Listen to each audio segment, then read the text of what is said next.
Hello, hello, family.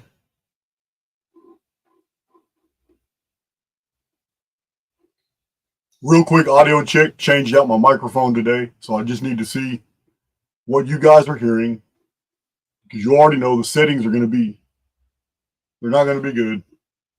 Not for my interpretation. Audio is good. Excellent. I got a new camera, new audio. I didn't have time to set up my new microphone, so I'm just using the audio on my new camera. But I have a really nice microphone that was donated, and I'm going to set it up. OG Facediaper's been hanging out with me for 3 days. We probably got another 3-4 days in us, helping me catch up on my property, get things done. I got my van being overhauled right now. This guy has gone through my, not OG, but somebody is going through my van with a vacuum, and I'm talking about making it look brand new, refurbishing the wood on the inside. It's awesome. It's awesome. So I'm getting my property upgraded at the same time I'm getting my van upgraded, and for once in my life, these things aren't even costing me an arm and a leg. So Facediaper's been here in the studio all morning, all night before. Oh, he'll tell you. He might tell you, because I'm gonna take a bathroom break, and I'm pretty sure he's gonna sit in here for a couple minutes. But it's been awesome. It's been awesome. This ride for the past 3 days, putting this material together. This video here, it's not even comparable. What I have done in the past on the Zodiac is not even comparable to what you're going to hear here. I'm going to take you on a ride. Not only am I going to show you what Archaix has already shown and it has not yet been disproven, but I'm going to show you the original source materials. I'm going to show you all these books. You're going to see them on the screen. I'm not only going to show you that the solar zodiac that we know of today, Aries through Pisces, is 100% Greek in construction from the Greco-Roman period, but I'm going to show you how it was integrated into the Old and New Testaments, because they were all created in the same 200-year period. Then I'm going to show you how, over a 2,000-year period, someone made a leap and created ages of the zodiac that not even Ptolemy, who canonized the zodiac and codified it into the signs we know today, he didn't even imagine such a system.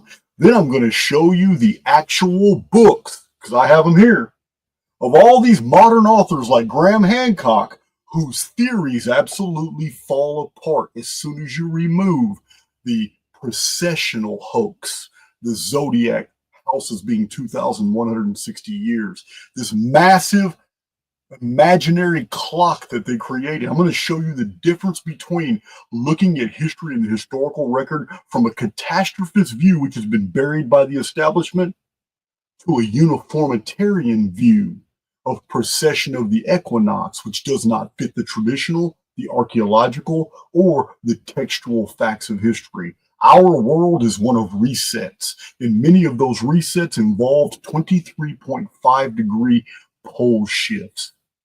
How do we know this? Because we can follow the pole stars, Thuban, Kokab, and now Polaris. Oh, we're going to get deep into this video. We're going to go way beyond anything I've ever done in the Zodiac. Oh, I have to give credit where it is due. OG Facediaper made this research so much easier because I had to go through tons of material, literally tons in weight. Every single tote is 60 to 80 pounds. You're not going to believe how many totes I have full of books from the 1800s. Now, here I have this whole shelf is 1600s and 1700s, and then pre-Civil War. All this back here, and all this behind. I've showed pictures of my whole wall back here. All my Encyclopedia Britannica sets and my Encyclopedia Americana sets from 1800s to 1902. All my Jewish encyclopedia sets, my Freemason encyclopedia sets, all it's back there. Albert Mackey, as a matter of fact, the Encyclopedia of Freemasonry. And there's a lot more. I just can't remember. A whole bunch of smaller encyclopedia sets, lesser known, that they no longer publish. So we went through everything. We went through everything because we wanted to be absolutely thorough. And you guys are going to get the benefit of this. Most of the information you're going to find and you're going to hear in this video and see on screen, it's never been presented before. It's all scattered all over the world from different time periods and different old books. So I do not fear anyone who presumptuously just data mines from the internet thinking they're going to overturn any premise that I provide. It's ridiculous. As I've shown over and over and over and over and over and over and over in Archaix presentations, the data sets don't lie, men do. So we're going to get into it. Thank you, moderators, for being here. So I will say, this is not an attack on astrology.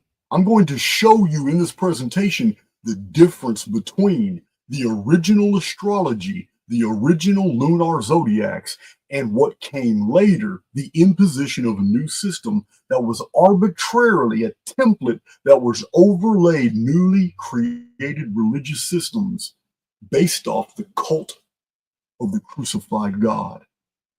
The old solar mythos and what the solar hero did when he subdued the foundation of heaven.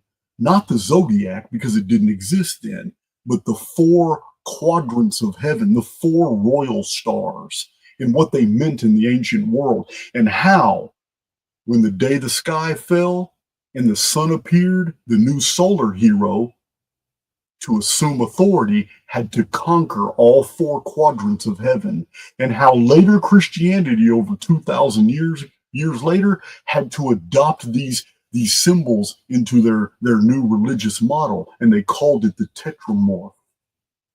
The idea of the Tetramorph, the 4 foundation stones or stars of heaven, the foundation to an ancient cosmic pyramid that the new religions of Judeo-Christianity have done everything to conceal as they hide the head of the corner, the pole star, the way, the truth, and the light.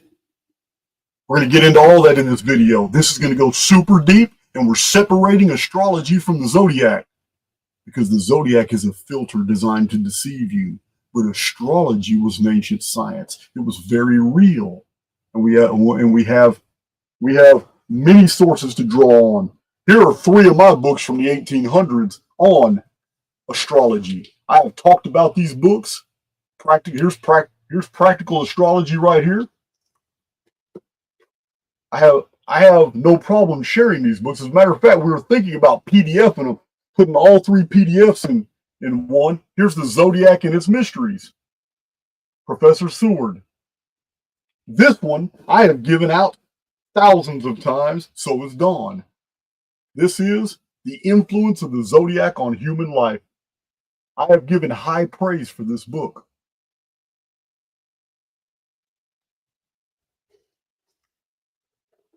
You would think it an anomaly. You would think it an oxymoron, something completely contrarian, that I would promote ancient astrology, but I would attack the integrity of the high antiquity of the solar zodiac. What I'm telling you is one is real and one is imagined. And the imagined one was designed as a filter, so you will process information very differently than you're supposed to process it. It was a hijacking. And that's what I'm going to show you in this video. And I'm going to show you who uses it to their advantage to promote. Now, get this. If the mystics and occultists who were completely argued against by the spiritualists of the time as frauds, these mystics come up with a new system of zodiacal ages, and the spiritualists of the time said it's not true. None of this is right. You're inventing this system. And yet, the exact same system invented in the 1800s of these massive zodiacal ages was then picked up by the alternative historians like Graham Hancock and many before him and carried on as if it was a fact. This uniformitarian processional model, carried on as a fact. They carried the torch. You would think it highly unusual that it's the exact same model promoted by NASA. We'll get to that. I'm going to show it to you. All right. Let's do it. But yeah, you guys like that idea in the chat? Because right now I'm finishing up. Here they are. Right now I'm finishing up. I found somebody who knows what they're doing. And we have like 9 different children's nursery rhymes from 200 years ago, fully illustrated, beautiful. We're putting together an Archaix for Kids PDF. It's going to be over 1,000 pages, but it's like not, well, it's 9 right now, but it's about to be 11 or 12 different books from the 1800s, just beautifully illustrated, painted books for kids from about 5 years old to 14 years old that would enjoy these. They're amazing. This is the smallest one, but we have some that are huge, full of nothing but like 101 nursery rhymes and fairy tales and short stories for kids from the 1800s. We're almost done. This has been a hell of a project because we had to go through the whole Archaix library and then photograph. We had to photograph with a megapixel camera every single image on every page, all the text, then put it in order. And now we have somebody who's putting them into PDF files, and then we're going to run all the PDF files together so it's one single download.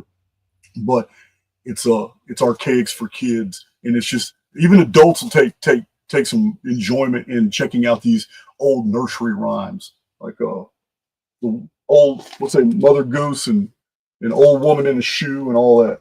So anyway, that's what we're doing. I'm going to have the Zodiac books done as well. The astrology books from the 1800s done as well. All right, so we have over 1,000 people in the chat. That is traditionally when I like to start my presentation. Let me drink this. Let me get a sip of this coffee here. Dear old dad gave me this. Dear old dad gave me this. He's probably in the chat. Now, to my son, never forget that I love you. I'm not going to read any more than that because I don't even know if he believed all this. But it is a nice mug. Yeah. All right. Thanks, Pops.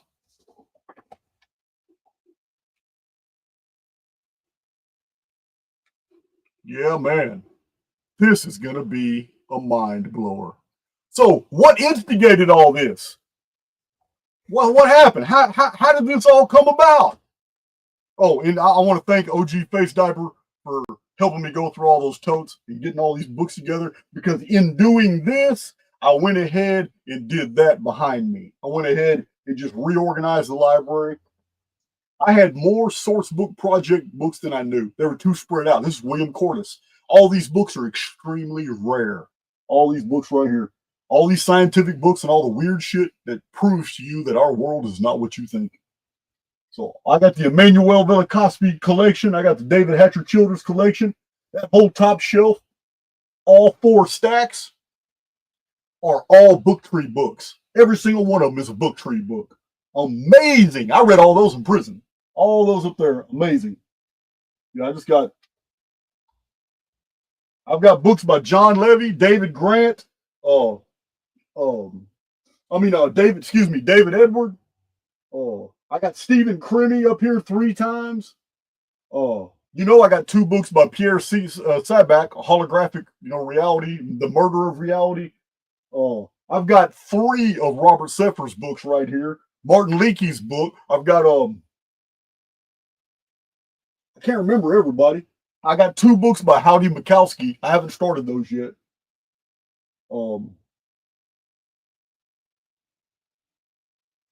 Man.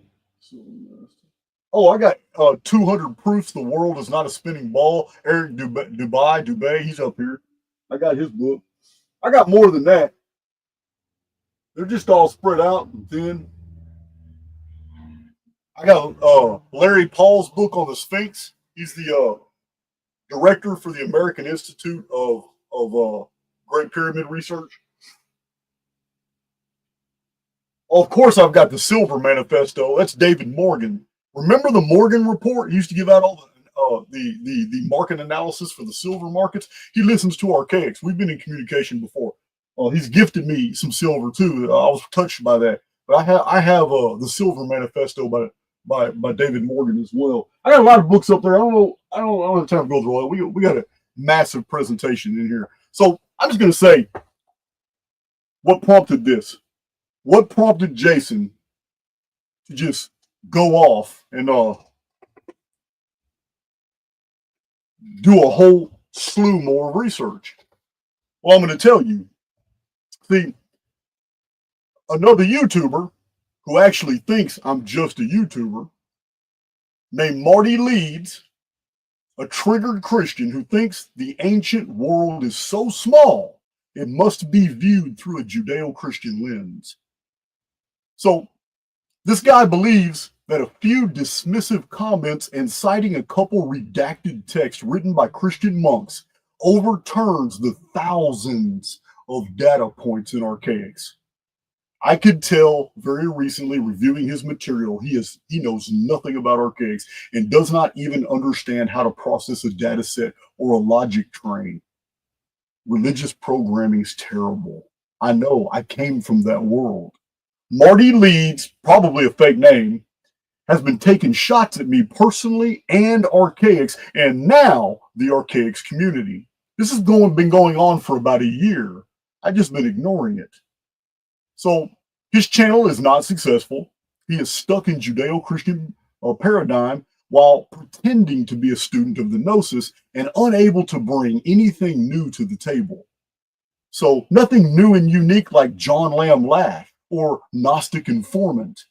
Both have massive data to provide the world, and not only Gnosticism, but also ancillary topics. You're not going to find that at Gnostic Academy. Marty Leeds claims I am wrong that the modern Zodiac we have today is much more ancient than the Greco-Roman period of 400 BC to 200 AD. So when I reviewed his material, I was initially not wanting to engage because, I mean, what he states is true or relevant is really embarrassing. I quickly realized that I'm dealing with a totally brainwashed mind that is steeped in religious programming who actually believes that he's a free-thinking researcher. Not only is Mr. Leeds lacking in the very discernment he claims to possess, he claims that you guys do not have any discernment because you listen to me. That's an attack against a whole community. Haven't we heard this before? How many other researchers, authors, and YouTubers thought to attack me and then bit off more than they can chew? And then when they can't overturn the actual data sets, what do? Ad hominem attacks, references to my criminal history, attacking the very people who listen to me. This is an age-old model. When are they going to understand? When are they going to get it that this isn't the model for success? It's not. There isn't a single person who has attacked me or my community that fared well after doing it. None. So anyway, to me, Mr. Leeds is not well read, and I suspect he suffers from Dunning-Kruger effect. And for this reason, I'm going to take the spotlight off of him for most of my presentation. We'll return to Marty Leeds. But to present this amazing data, I don't want to contaminate it with any focus on him. Like I said, we're going to get back to him where it's relevant. But Marty Leeds has made the mistake of so many other YouTubers in assuming that I'm a YouTuber and not understanding that I have a very accomplished literary and research history long prior to ever coming to YouTube.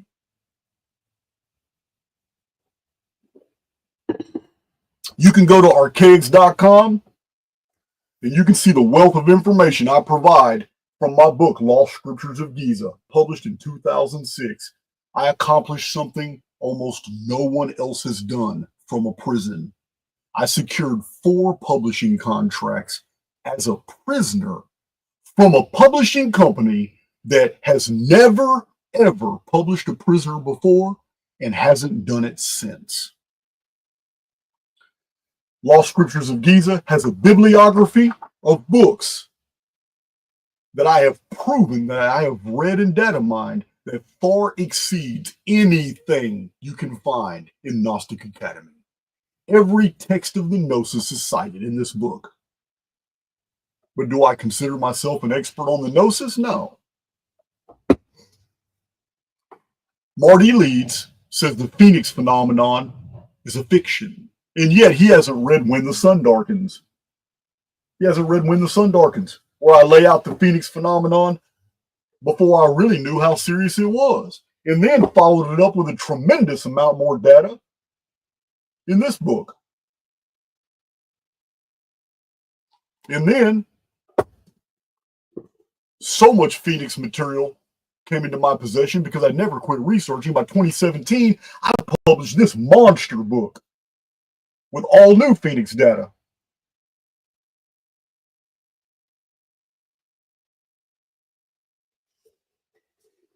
In the process of doing all this research, I realized that all the modern books on ancient calendars were absolutely wrong. I am one of the only authors in the entire world that was telling the world in this book here that you guys got it wrong. When 2012 comes around, nothing's going to happen. I said that in this book because I break down the Mayan long count and the Anunnaki Shar system, and I show how the accurate calculation is done. You do not rely on modern interpretations of calendrics and apply them to the ancient world. You must use the concepts known at the time. This is how we've disproven Graham Hancock and Billy Carson 100 times over. This book here was published before 2012, and it's absolutely packed with data that overturns almost every premise that Marty Leeds provides the public. As I did my research, I just came across more and more information on the traditions of giants. As a matter of fact, I have an entire chapter in this. This is a large book, but I have an entire chapter in this book that explains that the common denominator in the oldest epics in the world all involve titans and giants. And then, once my calendrical studies were concluded, one of the only books in the entire world that outlines basically what happened and in chronological order in the pre-flood world and how the book of Revelation is a template for what already happened in the past. Right here, this book. My publishing history is extensive. I have many unpublished books as well. I don't even know how many. I have 5 or 6 unpublished books. People download them all the time. My bestseller is Awaken the Immortal Within. It is the only book I've ever written that does not have a bibliography. And it is because it is a book from the heart. It is a book on my interpretation of reality and who we are as souls migrating through the construct. Awaken the Immortal Within. I already know there are hundreds of you listening right now that have already read either the free PDF downloads I provided in the past, or if you bought it for $3 as a download, or if you've bought the actual paperback or hardback book. Here it is. Mr. Leeds needs to read Awaken the Immortal Within. It might help him. But there's nothing comparable to my magnum opus. This is Chronicon. This is my magnum opus, 1,055 pages of the history of the world, showing 41 different ancient and modern calendars and the perfect synthesis between them that shows we live in a mathematical construct. And somebody wrote an interference program. We call it the Zodiac and introduced it to hide something else. This is Chronicon. So all of these published works and many more, my unpublished books that are all seen on Archaix.com antedate my YouTube career. Every single one of them. In my studies, let me check my chat real quick.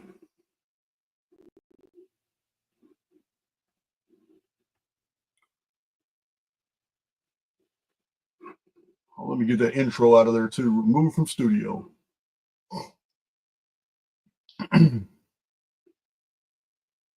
All right.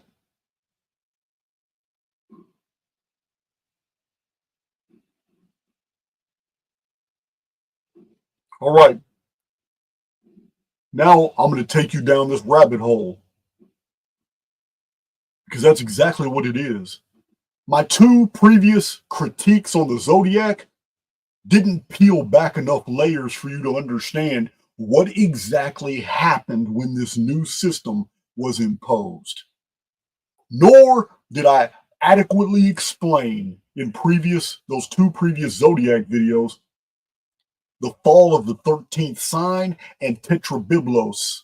Those two videos are still on my channel, but I didn't go deep enough to explain to you why it is critical to understand that this new system completely changes our whole perception of reality and the past.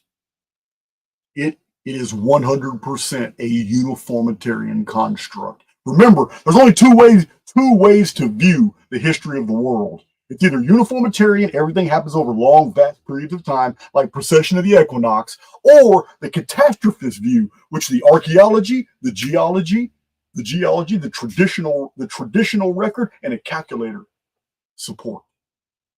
The uniformitarian idea is still theoretical, but it's the one that is financially supported in the world today.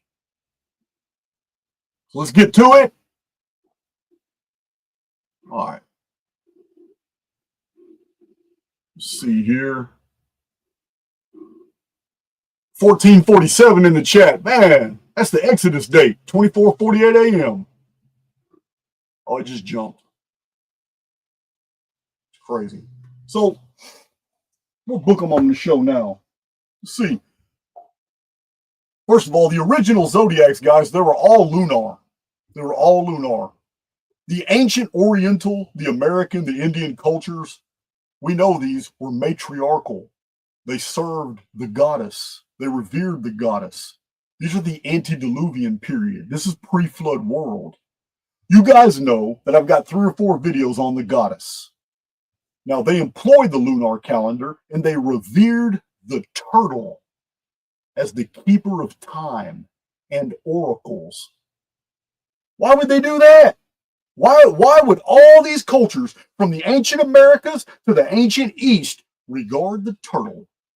Lunar zodiacs are ancient and they had 13 months, but they had 28 houses of the moon. They are older than the solar zodiac because the moon keeps time even through vapor canopy reset periods. The sun vanishes behind the vapor canopy for centuries, and therefore it makes sense that the lunar zodiacs were older and they were trusted. But these lunar zodiacs are nothing like the solar zodiacs of 12 houses ago. You know what? I got a picture that I need to show you guys. Since we're talking about it, let me present, share screen. Let me find that picture. I got a picture.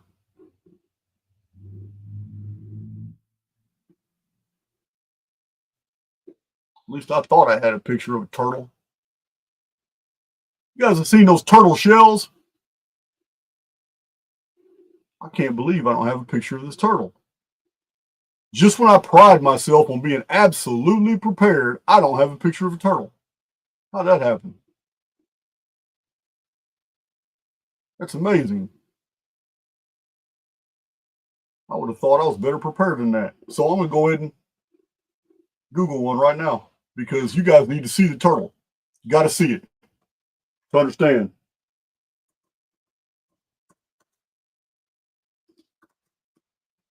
You got to see it.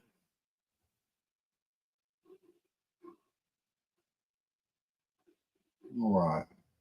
So many of you already know what I'm talking about, especially if you're into astrology. You already know. Others need to see this.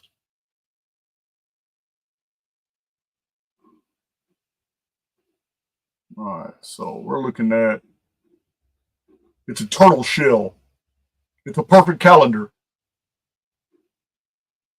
I can't believe I didn't have that picture. That blows my mind.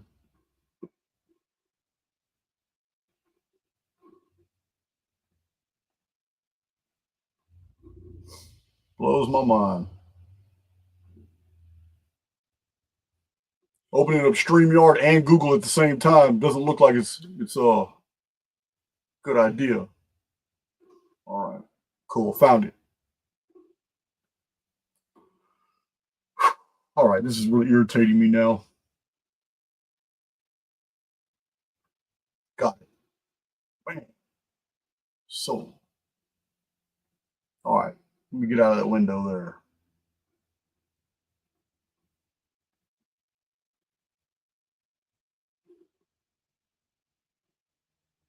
So there's the turtle. I'm gonna show you guys this turtle. Sorry it took so long. I had to go find one.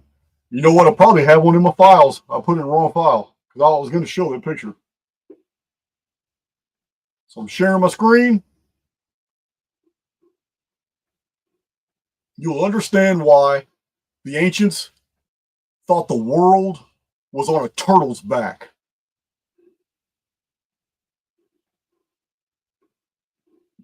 All right. Not real clear, but it's an old concept. The turtle was a perfect example. The ancient Chinese kept records on turtle shells. But we have a 13 moon zodiac on the back of a turtle shell that has 28 sections along the perimeter. The perimeter of the turtle shell is like an oval. Here it is. Here, the turtle is a biological organism that mimics nature. Here it is.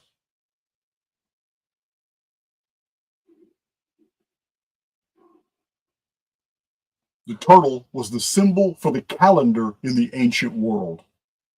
That means the ancient world used a lunar system, a lunar calendar.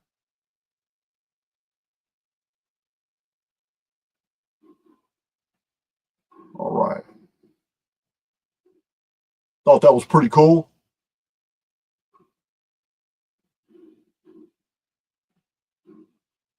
All right, I'm gonna stop sharing now.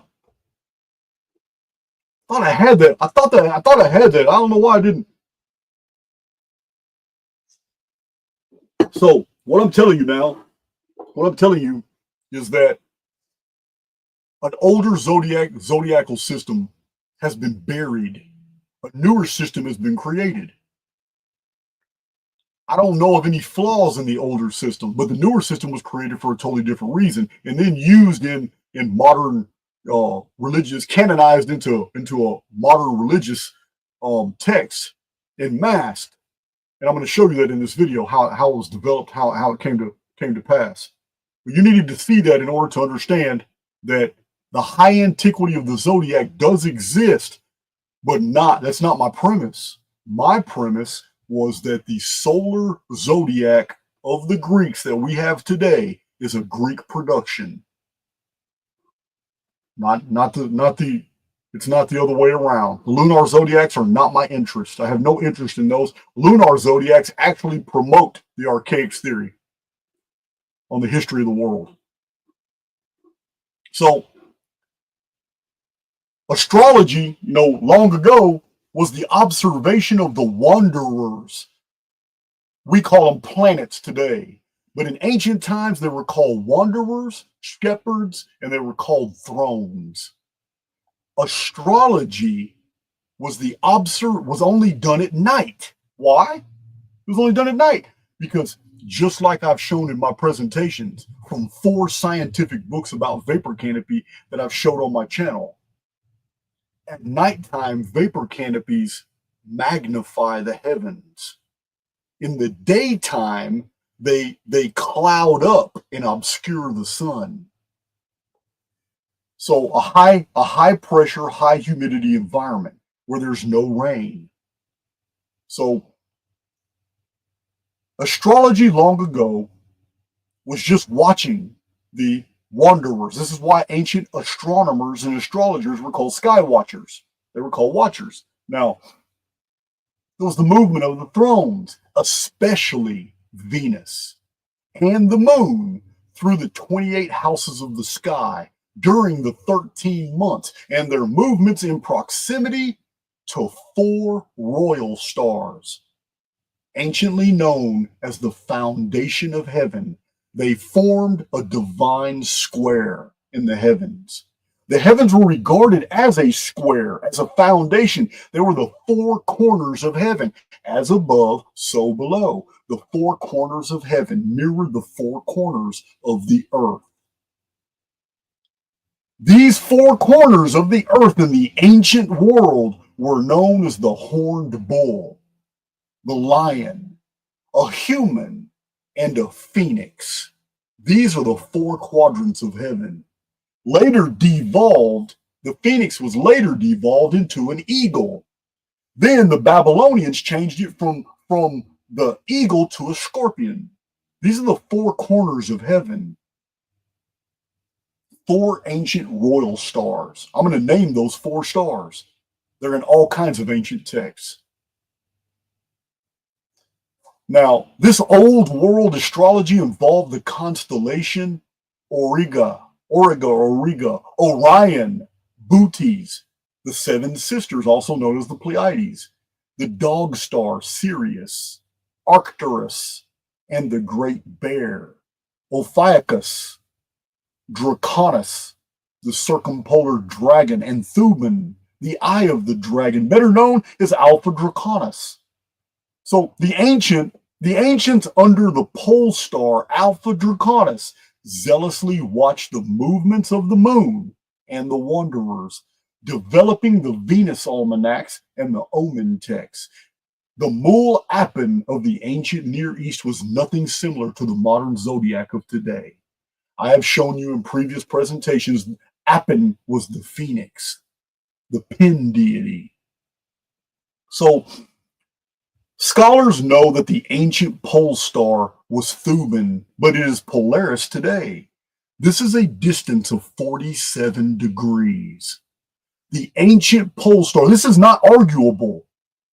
Everyone who has done old Bronze Age antiquities research knows that scholarship is in agreement that the old pole star was the eye of the dragon, called Alpha Draconis, or Thuban, the name of the star. But that's 47 degrees away from the modern pole star Polaris. This variance is why the theory of precession of the equinox was invented, in order to explain away the vast distance between Thuban and Polaris, which is over 1/8 of the celestial sphere. 1/8 of the celestial sphere is 45 to 47 degrees. That's a huge shift. Understand what happens to the rest of the celestial sphere when the axis, which is at 90 degrees, suddenly plummets. What happens to the belt stars? There are 2 models that explain this movement of the axis from Thuban to Polaris. One model you are taught by the mystics, the alternative grifters like Graham Hancock, and by NASA, the ultimate deceivers. The other model you are never taught unless you are reviewing Archaix data or some other very few unique researchers out there in the field. These models are uniformitarian precession of the equinox or catastrophism's pole shift mechanism. Those are the only two ways we could have moved 47 degrees. One is uniformitarianism, a very slow, gradual shift The other is catastrophism, where a shift was so sudden that it could not have been ignored. It would have been mentioned. It would have shown everywhere in the ancient world in its traditions. And that's what we have. It's the catastrophist model. So an event happened around 1200 to 1100 BC. This is scholarship. A pole shift that entered the traditional record as the fall of the dragon. For in an instant, it was noticed that the catastrophe, that in this catastrophe, the stars, they no longer circled around the eye of the dragon. This began the great Mediterranean Dark Age. Nemesis X appeared in the year 1123 BC. That could have been the catalyst. But the Phoenix phenomenon also happened in 1135 BC. There's not much difference here. But in 1135 BC, we also have the fall of Atlantis. So the post-cataclysm world now had a new pole star in the constellation Ursa Minor, or the Little Bear. But this new pole star is called Kochab. It's Kochab, Kochab, which means in Arabic, the star. But the world was ruined, and astronomy would not resurrect for centuries. This was the great Mediterranean Dark Age, and by extension, it was a dark age throughout the entire world. So the change from Thuban, the original pre-flood pole star that lasted all the way till the 12th century BC, to the star Kochab was not gradual. It was instant. The reason we know this is because our predecessors said it was the fall of the dragon in the circumpolar heavens. It was not over a long period of time. It was in an instant, which is a reference to the destruction of the older zodiac. The plane of the ecliptic is where the houses of the zodiac are positioned, but the change of pole stars moved the zodiac belt by 23 degrees, creating an entirely new belt of ecliptic stars. Guys, it doesn't even matter. It doesn't matter what paradigm you buy into concerning our world. Let's say it's a globe. If we're on a 93-degree axis and we're on a globe and it shifts 23 degrees, your zodiacal belt just moved. It's all new constellations, all new concepts. It's totally alien. It takes centuries to develop. There's nothing at this period of time. Whatever was being designed wasn't matching the star patterns, and it was a dark age all over the world. So a zodiac never had time to develop under the new pole star before something else happened, which is very widely documented in Archaix. The fall of the dragon. Remember, even in Revelation, which is a document of future past phenomena, even in Revelation, the dragon's time was short. Again, the fall of the dragon to the new pole star was 23 degrees. But in the year 713 BC, the sun retrograded 10 degrees, and there was another change in the sky. I have documented this ad nauseum. It is the reason why the Mayan long count does not end in 2012, but in 2046.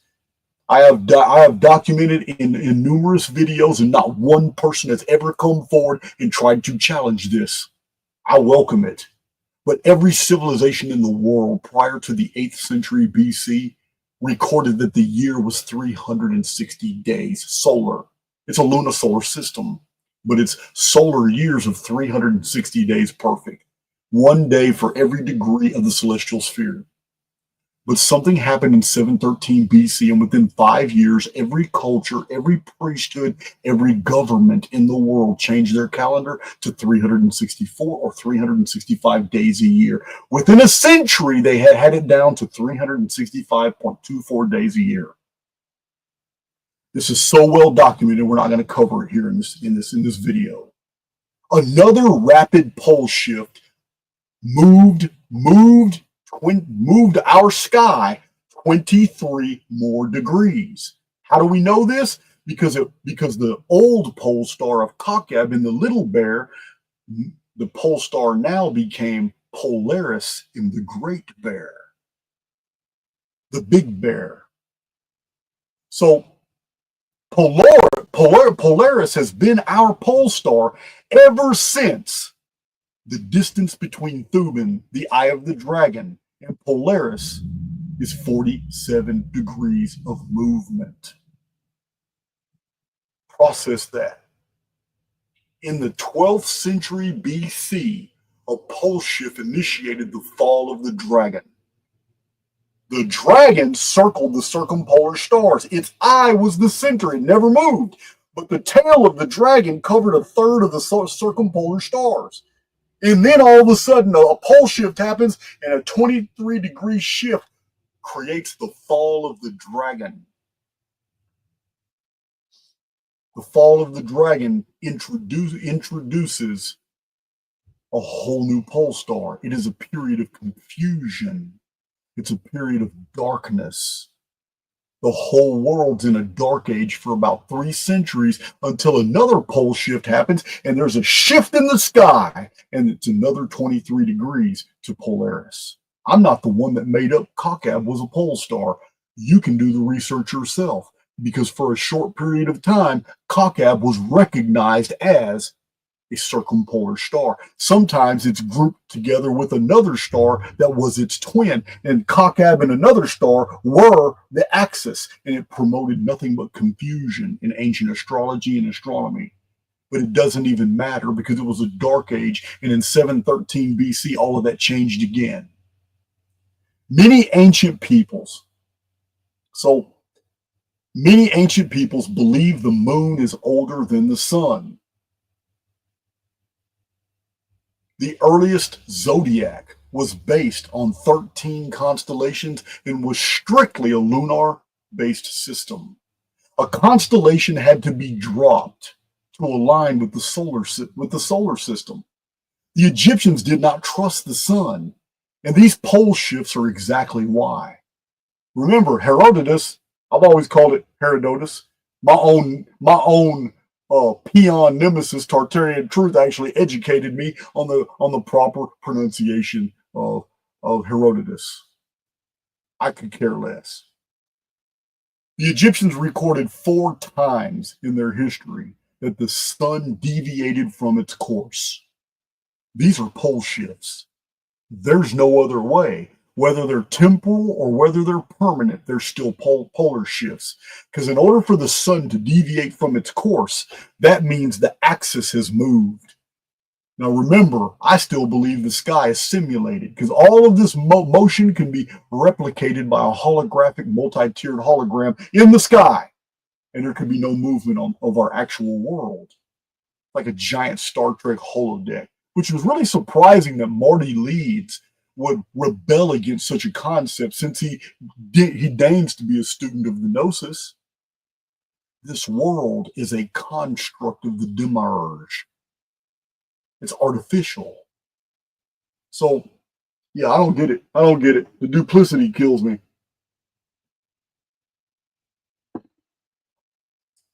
So, pole shifts of 23.5 degrees each completely collapses the precession of the equinox theory. Pole shifts and precession cannot both be true. Pole shifts are documented in the magnetite orientations to true north that are found in rocks. I've got books I've showed you guys that show that the magnetite crystals all align to true north as the rocks are cooling after these cataclysmic episodes. That magnetite is all pointing in a different direction that's not true north shows that the poles have changed. Remember, if something is true somewhere, it's probably true everywhere. Magnetite cannot point to true north as a rock cools if it's not happening all over of the world at the exact same time. Pole shifts are not local phenomena. So pole shifts are systemic. Pole shifts are remembered in the traditions, myths, and ancient texts. Precession isn't mentioned or explained at all in the entire ancient world until the time of the Greeks, when our modern zodiac was developed. And we don't even have proof that precession was known to the Greeks. We have rewritten Greek texts that went through Christian monks' hands that tell us the Greeks discovered precession. Do you see the problem with that? Astrology is ancient and has great utility, but you can remove the zodiac symbols, animal, and the constellations. The timing of your birth in the annual cycle of days or shars, turnings of the stars, it still holds true to the traits you possess. The exact time of your birth and the position, the geometrical relationships of the positions of the shepherds, the wanderers, the thrones, in conjunction with the moon. Yeah, these have everything to do, maybe even the sun. These all have everything to do with modern astrology. But the zodiacal houses, Libra, Gemini, Capricorn, all that, yeah, that is a new system imposed over an older one, and it only goes back to the Greek era. Today's zodiac is a late overlay, burying a much more ancient system. So what Archaix has already shown is has to be reiterated here real quickly before we go into all the new data. I apologize. We're looking at a 2.5 hour video. So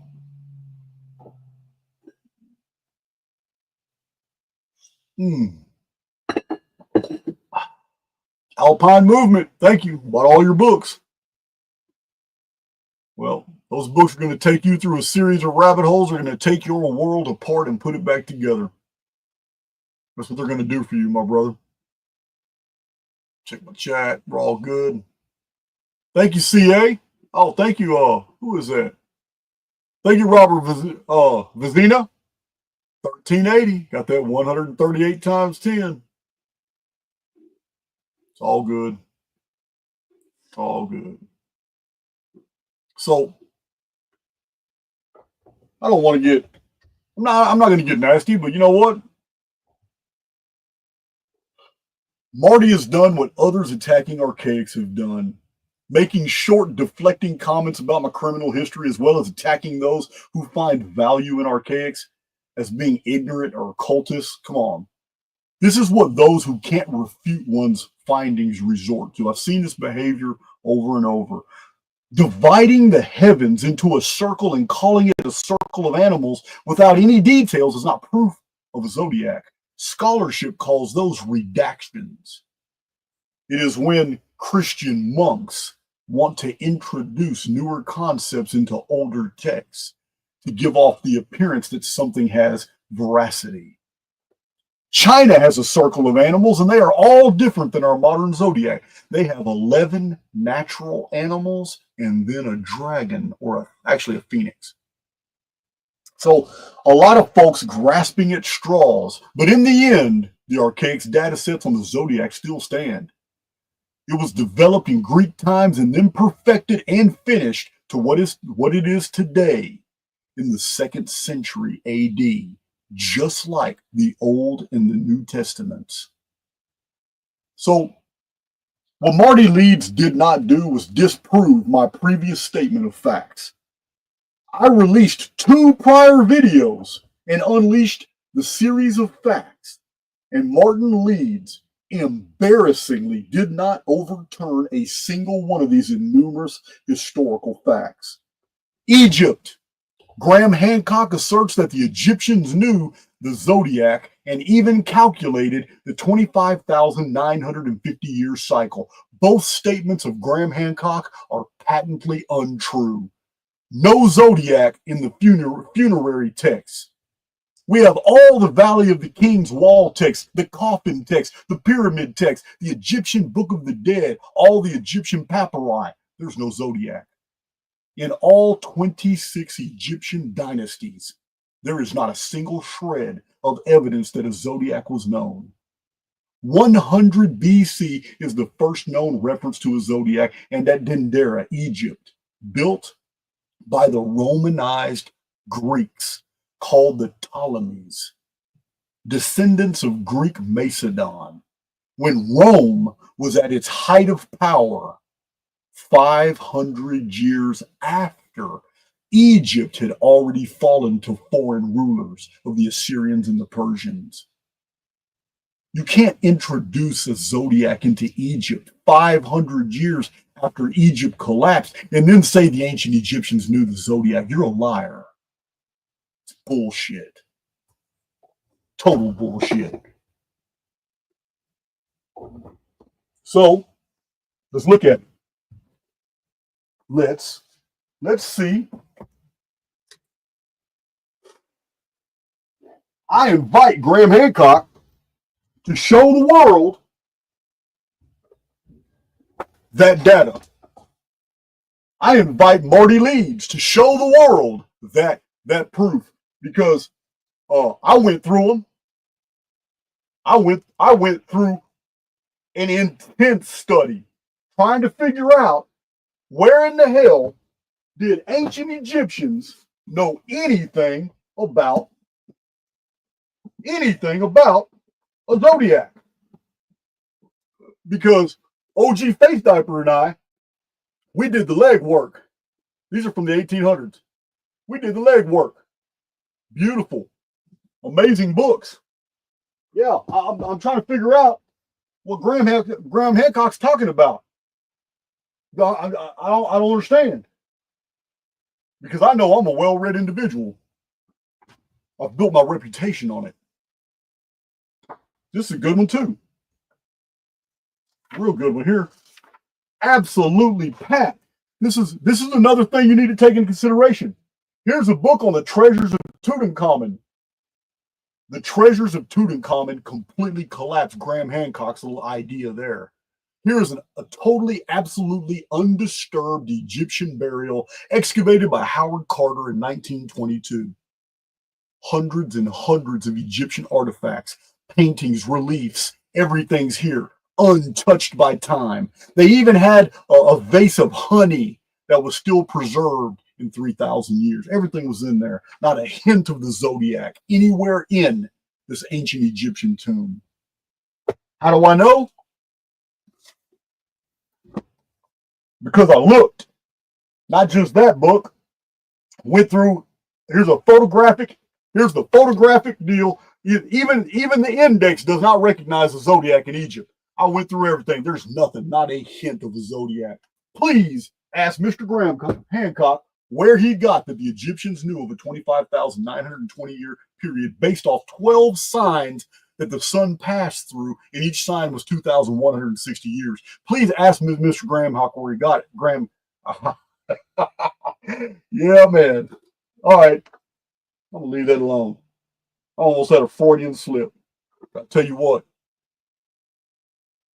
I can tell you where Mr. Graham Hancock got it. He got it where everybody else got it. From one individual in the 1800s. I'm going to introduce you to her here in a little while. Yeah, went through Egypt. I went through a lot of Egypt, guys. Not a hint of the Zodiac. None. Yeah, man.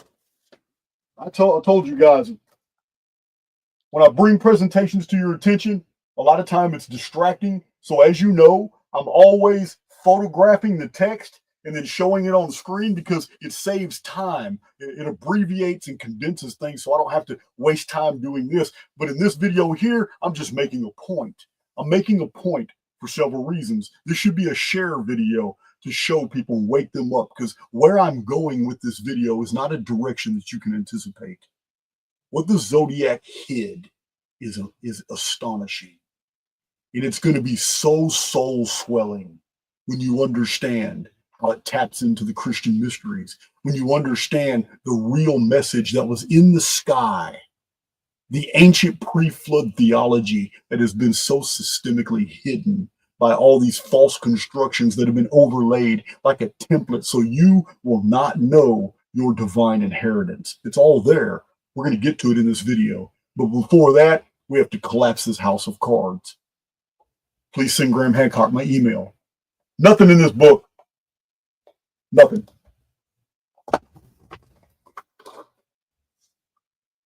Guys, these are not all my Egypt books. These are just my best. These are just my best. Facediaper will tell you how immense my library is. Nothing. Nothing. Absolutely nothing, guys. Please ask Mr. Hancock where he got that data, because Jason of Archaix prides himself on data mining and the ability to separate fact from fiction, and I cannot find it. Nowhere in my Encyclopedia Britannicas from the 1800s all the way to 1912, all my different editions of Encyclopedia Americana, I cannot find any hint of this information in ancient Egypt. None. So, it's crazy. It's just, the whole thing is so crazy. So it's so crazy that nobody's put this together before. That just blows my mind. Now, the ancient Near East and Mesopotamia, Sumerian, Akkadian, Babylonian epics. You know the epics: the Epic of Gilgamesh, the Enuma Elish, 7 tablets of creation, the Karsag tablets, the Adapa epic, the Era epos, the Atrahasis epic. Nothing, no Zodiac in any of them. But some of you are going to say, Jason, you're wrong. The Epic of Gilgamesh does have the Zodiac, and I'm going to correct you, because later in this video, I'm going to educate you about the Epic of Gilgamesh, and you're going to see for yourself. Wow, it wasn't a Zodiac after all. Epic of Gilgamesh came first. The Zodiac came over 1,000 years later, and you're going to see it when I show it to you.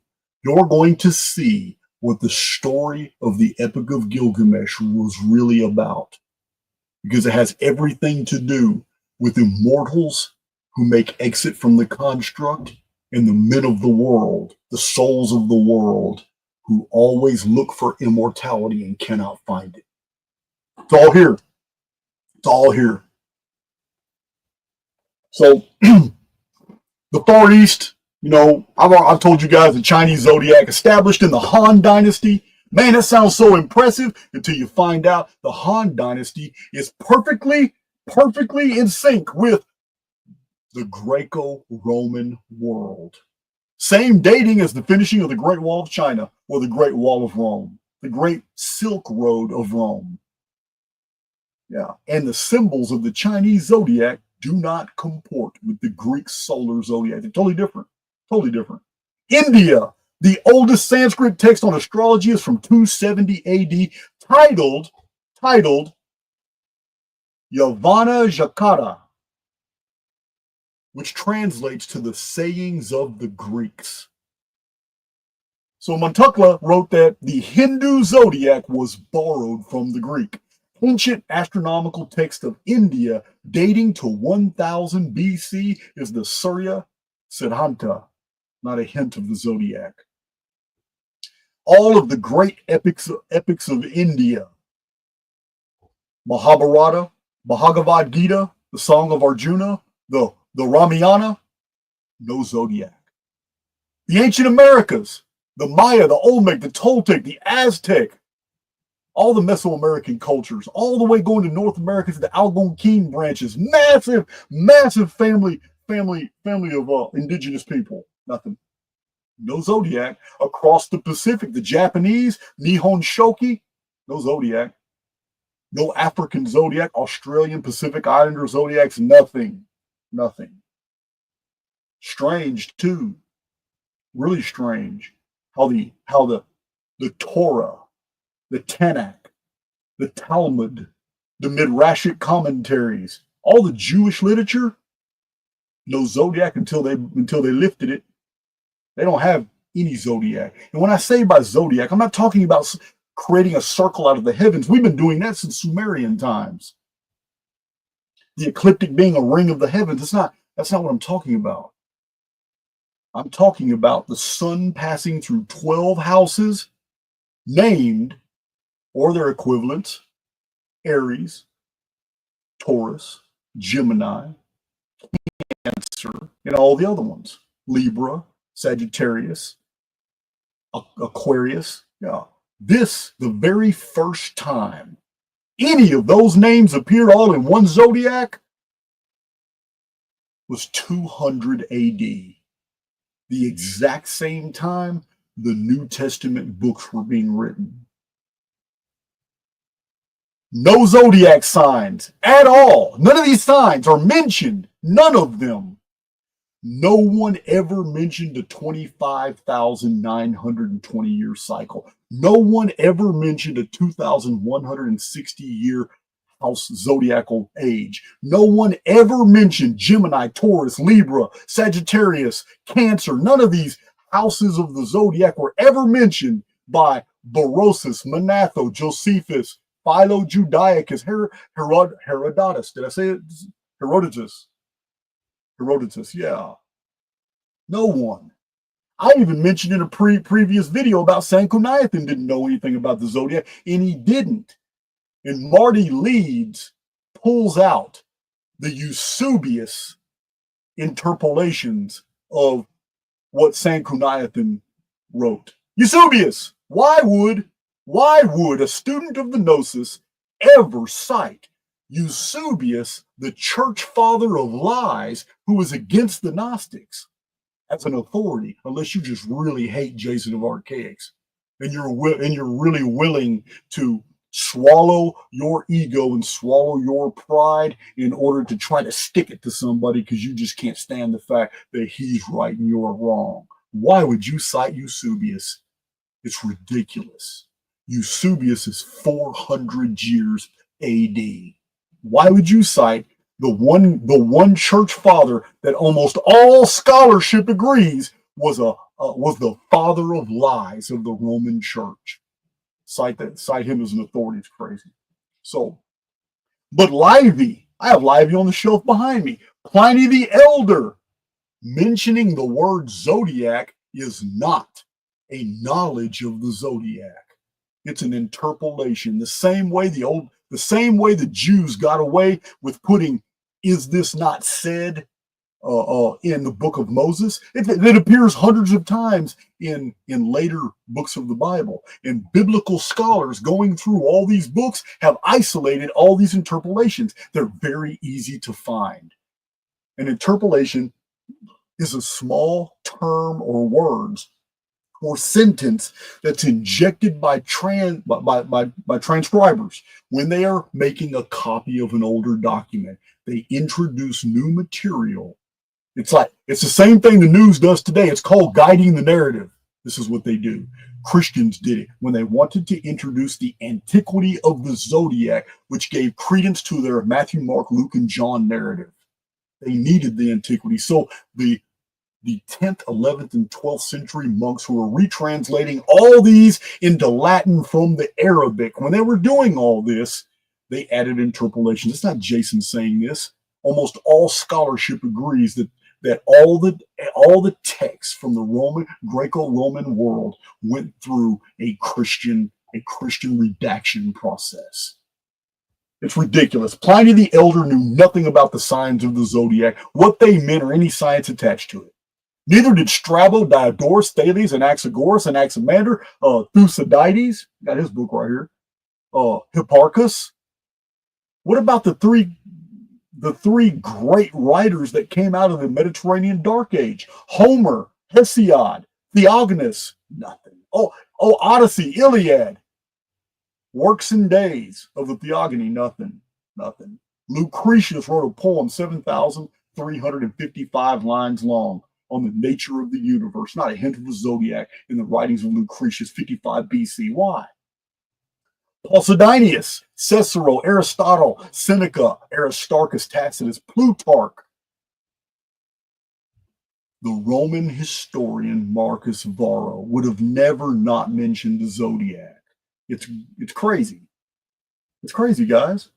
The Greeks, the Mycenaeans did not have a zodiac. The Minoans at Knossos did not have a zodiac. We have their artwork preserved everywhere. They would have not eliminated that. They just wouldn't. There's no zodiac artwork anywhere prior to 100 BC. Remember, I've already covered all this, guys. This video hasn't even got to the new stuff. This is just stuff I covered in my two previous videos. And Mr. Leeds has not done anything to overturn any of these facts.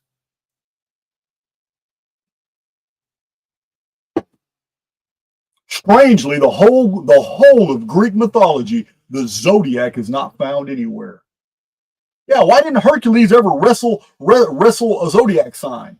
Why didn't any of the Greek heroes ever jump into a zodiac sign? Why any of that? Why was it so avoided? If it was so prolific in the ancient world, why was it so ignored? None of the traditions of the ancient Orient have a zodiac. And in the Occident, we have the oracles of Dodona, the oracles of Pythia, the oracle of Delphi, and Olympus. The oracles we have many published oracles. Many things the oracles said to people. Never did they reference a zodiac sign, or never did they base their decisions off them. That's kind of condemning right there. So they never conveyed a knowledge of the zodiac.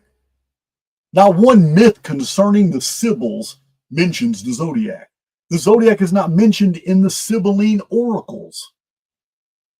There was no Greek zodiac in existence during the life of Alexander the Great, Alexander of Macedon, or his historian astronomer Callisthenes in 331 BC to 323 BC.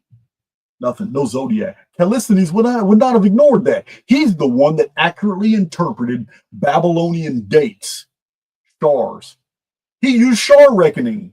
He knew that 450,000 years of the Babylonians recording astronomical histories was BS. He knew he was supposed to divide that by 360. He knew every day was a shar, and they had messed up. And when he did that, he realized, the foundation of Babylonian astronomy goes back to 1903 BC. Puts Babylon exactly where it was supposed to be in the historical record. The early church. The earliest church fathers were Clement of Rome and Polycarp, and neither one of them wrote about the zodiac. Irenaeus, in about 175 AD, wrote against heresies, naming all the abominations of the church that the church does not approve of. He not once lists the zodiac. However, Tatian the Syrian, at about the same time, he does mention the zodiac, and he said it was demonic. But this is still within 250 years of the zodiac appearing for the first time in the Western world at Dendera, Egypt, where the zodiac looks very, very different than the Greek version that was published later by Ptolemy in 200 AD. Zodiac's not found in the Dead Sea Scrolls. The Dead Sea Scrolls were untampered with, right? The Dead Sea Scrolls remained in these giant clay pots underground in caves that had all broken up from past earthquakes found in the Qumran settlement by the Dead Sea underground. Yeah. 19 centuries, they remained ignored. Dead Sea Scrolls, no Zodiac. Zodiac not found in the Nag Hammadi library. 52 documents from Egypt, from the 1st century Egypt. What happened? Where's the Zodiac in the Nag Hammadi library? It's over 1,200 pages of text. The Nag Hammadi library had not been disturbed. It had been discovered in 1945. Not one single mention of Gemini, Taurus, Libra, any of the zodiac signs. The word zodiac is not even mentioned at all in these texts, nor is it found in the Bible. Zodiac is not found in the book of Enoch. And some of you detractors out there are saying, Jason, you're wrong. It is found. It's the word Mazzaroth. It says it is not. I got a video about that too, where I explain the origin of the word Mazzaroth and what scholars say and how Jews were caught inserting that word into older texts when they were making newer translations. Yeah, this shit goes deep, guys. It goes deep. I'm just saying, these aren't just facts that are thrown out there, to overwhelm.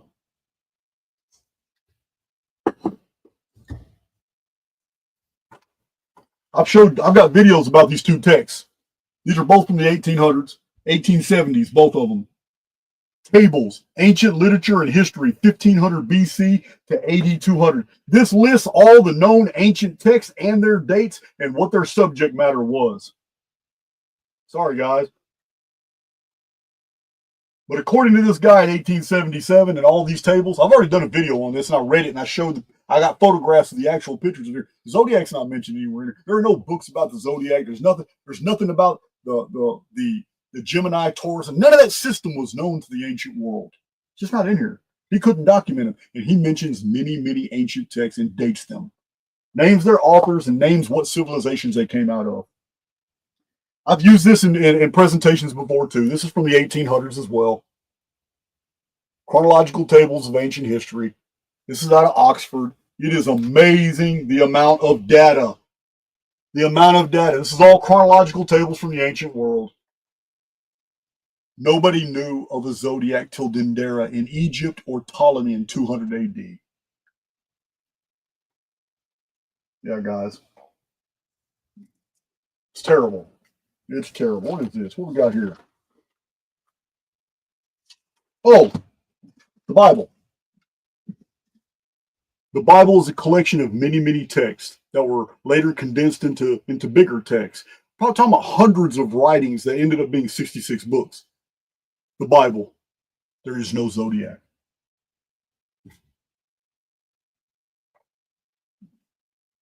The whole of Greek mythology. We looked. We went through all of it. No zodiac. There's a whole lot of stuff about the goddess and lunar reckoning systems. But you can defer to Robert Graves for that. So surprised that the Book of Enoch, which it is absolutely packed with calendrical information, breaking down the year, the days, all that stuff. That's the Book of Enoch. The Book of the Secrets of Enoch. This is called Slavonic Enoch. One single copy found in the ancient world in the archives of the Belgrade Public Library. Nothing. There's no zodiac in there. This man wrote prolifically, and it doesn't matter if he's actually a pseudonym and Flavius Josephus is actually somebody else. It doesn't even matter. It's irrelevant. The content is what's relevant. This man, this is the complete works of Josephus 1803, right here.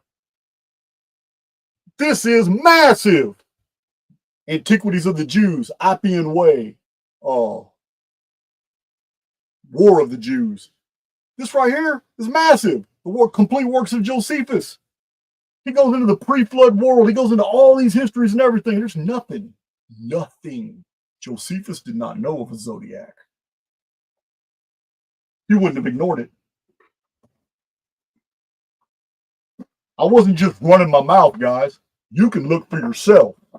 Dead Sea Scrolls, Nag Hammadi text. Do me a favor and go, do me a favor and go find a zodiac. Go find a mention of the zodiac signs or the word zodiac anywhere in these texts. These are two libraries from the ancient world that remained undisturbed, and they're both controversial. Why? Because scholarship didn't release all the text. Why? Because it's going to prove that they're lying about a lot of stuff. Both collections remained underground for 19 centuries before they were discovered in the 20th century. No zodiac information in here. The whole of European traditions, Norse. I have a whole library full of the sagas, like the Volsunga saga, even the Christianized Snorri Sturluson. Here's the Norse myth. I got so many books on Celtic mythology, ancient Irish histories. There's no Zodiac. They didn't know of it. Not a solar one, not the one we have from the Greeks. I told you guys about Thucydides. Didn't know anything. Didn't know anything about a zodiac. It's amazing how I've put out over 100 data points on the zodiac, and Marty Leeds is going to pull out 2 or 3, and then they're just redactions, Christianized redactions of text, but also quotes Eusebius. It's ridiculous. You got to come stronger than that, brother. I don't care if you spend the next 10 years trying to take apart Archaix data. Herodotus, right here. Man, he wrote about everything. He even wrote so much about calendrical systems of different cultures and all that.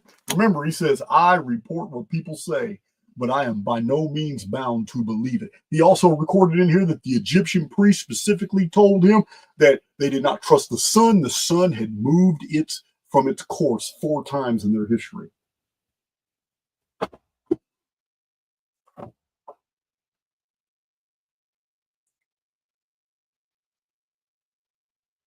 The mysteries of Eleusis, ancient Greek tradition. Nope. We've got the corn mother. We've got Demeter. We've got the phoenix. We don't have a zodiac. We don't have a zodiac at all. At all. Let's move all this. So crazy. All right. I'm just making room. So yeah, these are very compelling, guys. They're extremely compelling.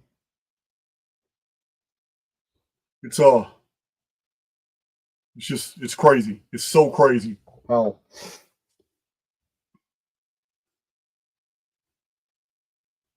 so before I show you the new material, what does the archaeological record say? Because it's always going to comport with the traditional and textual record if they are true. So,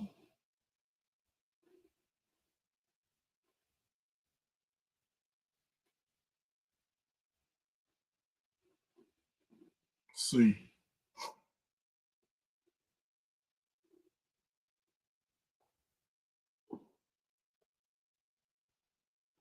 Just checking my chat.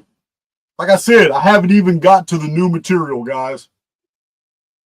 But this may be new to you.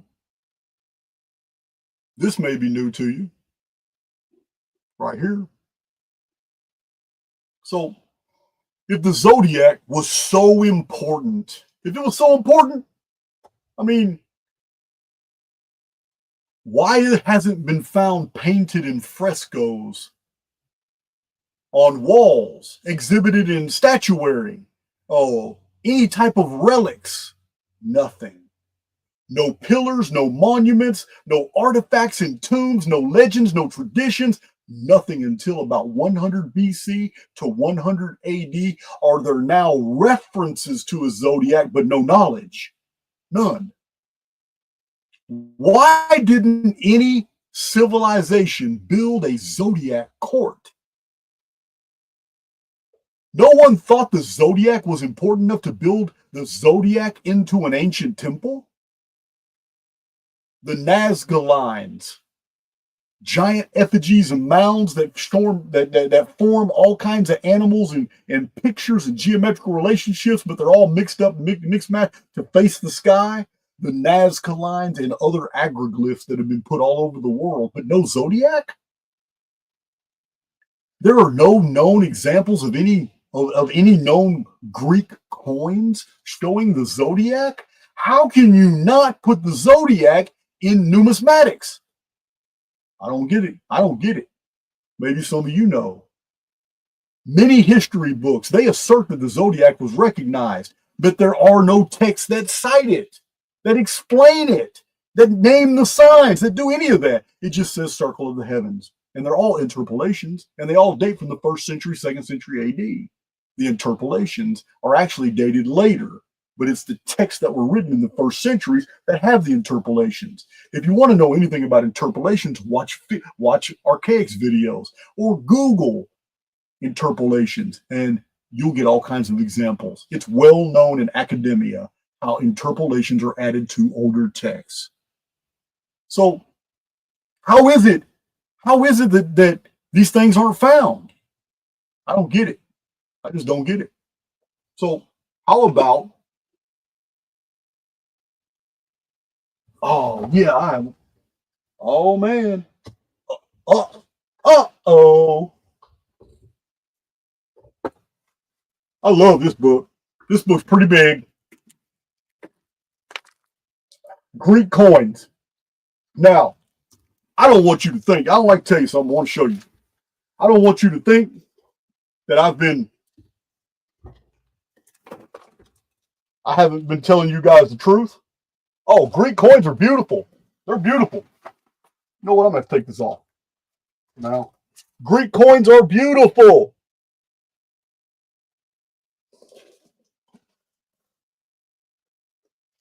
Beautiful.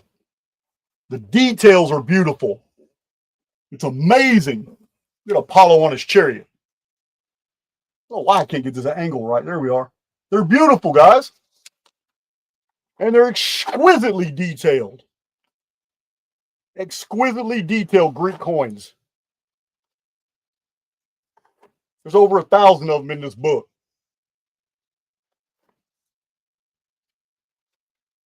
In the science of numismatics does not provide any evidence whatsoever. The science of numismatics does not provide any evidence whatsoever that, that's a heavy book, that even the Greeks knew of a zodiac. Remember, it was created during the Roman period. It's just attributed to the Greeks.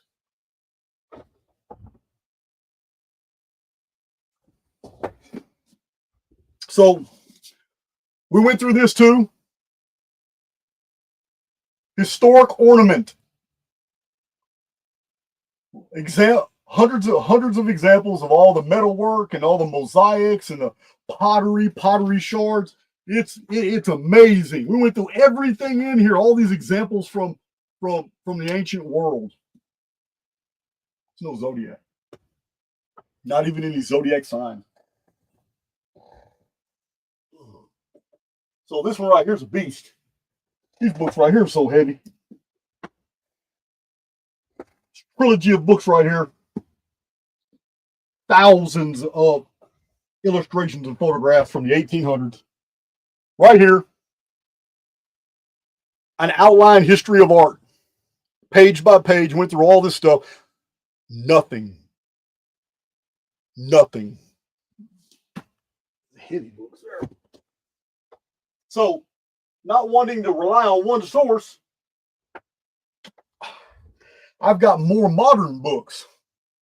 Like these are only like 30 years old. Again, history of art.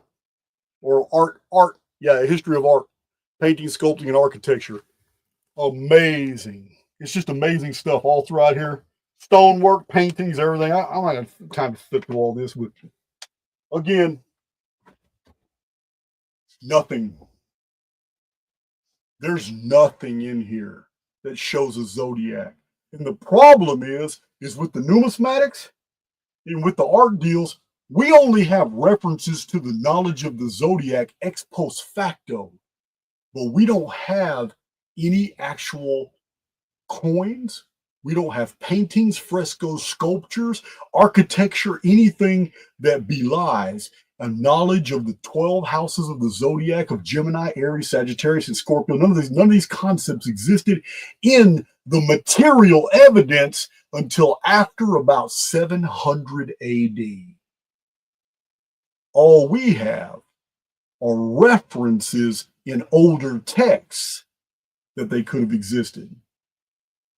I mean, we don't. That's pretty damning. Now we have historians that claim that Ptolemy created the Zodiac that we know of today, canonized it, named all the signs. And we're also told that this system was already previously known. And yet we don't find any evidence that it was previously owned. It was created during the Roman period when the Old Testament and the New Testament were being composed. So archaeology is not going to support the existence of the Zodiac prior to 700 or 650 AD. That's a problem. Now, the textual traditional record, yeah, we can go back to Ptolemy 200, and then the Egyptian Zodiac, it's Greek, but it's very different. It looks so weird. It vaguely has 5 of the signs, but it's a totally different system. It's a stellosphere. But the actual Zodiac being a 12-house system from Aries to Pisces just doesn't exist until Ptolemy 200 AD. So, let me see here.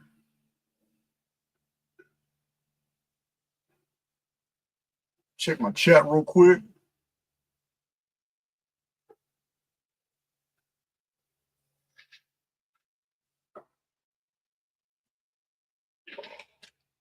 I'm going somewhere with all this, guys. What's been done? If your history's been falsified, if science is being falsified, then why not? Why not astrology?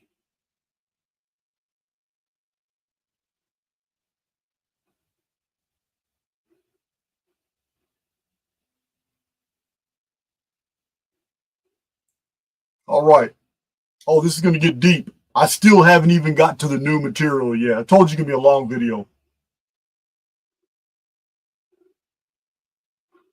So, give me a sip. All right.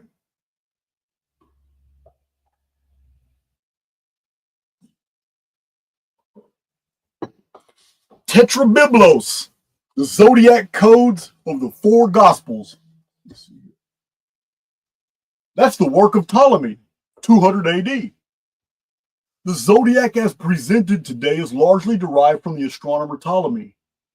His work is called Tetrabiblos, which dates back to the 2nd century. It may not be as late as 200. It could be 170 or so, which is exact same time that Matthew, Mark, Luke, and John were being composed.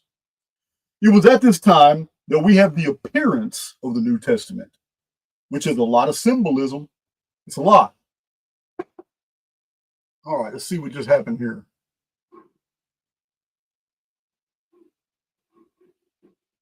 All right. My camera defaulted. I got to start cam. Hold on. There we go. I got a new camera today, and it's got different settings. It's okay. Oops. That's right, Pamela Swan. Oops. It's crazy. So, we know the New Testament has a lot of symbolism. Much of it is coded in astrology. But this was within 150 years of the appearance of the Old Testament, which is laden with old astrological motifs as well. However, there is nowhere anywhere in the entire Bible where the 12 constellations of the zodiac can be found. Tetrabiblos, written in Alexandria, Egypt. Alexandrian Library. The zodiac, remember, what else was written in the Alexandrian Library? What else was written in the Alexandrian Library? I'm going to tell you. It was the Greek version of the Old Testament, which is the original version of the Old Testament. So, just like the New Testament was written in Greek as well. So the zodiac appeared on the scene during the Roman period, but it is completely based off of Greek themes and symbols.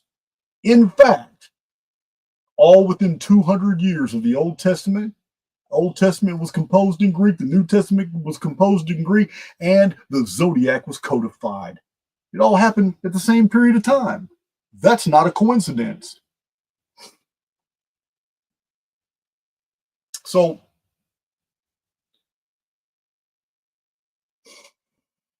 the New Testament Gospels, and books written at the exact same time the Zodiac was designed and published by Ptolemy is not evidence of fraud, but it needs to be taken into consideration that we have a massive undertaking here, a concerted effort. Tetra means four, and biblos is books. Thus, the 4 books of the Zodiac are a cipher that links to the 4 Gospels. This is where the deceit begins. The number 4 here, associated to the stars, originally meant the 4 corners of heaven, marked by the 4 royal stars, the foundational stars. Now the heavens are associated to 4 books. It takes away from the meaning of what you're seeing in the sky, which I'm going to explain. So the 4 Gospels now, in the New Testament, we have the Tetramorph, a 4-headed angel, which serves as the throne of God. A bull, a lion, a man's face, and the eagle.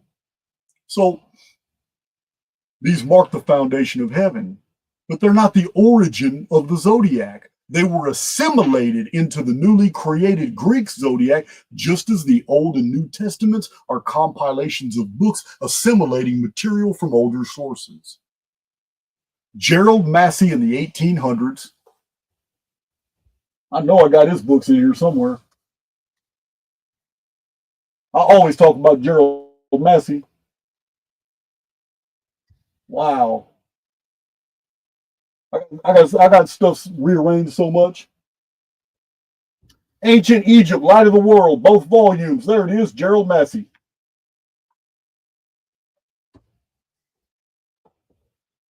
Gerald Massey, he wrote that the New Testament stories are a kind of astrotheology that mirrored the sun's journey through the zodiac.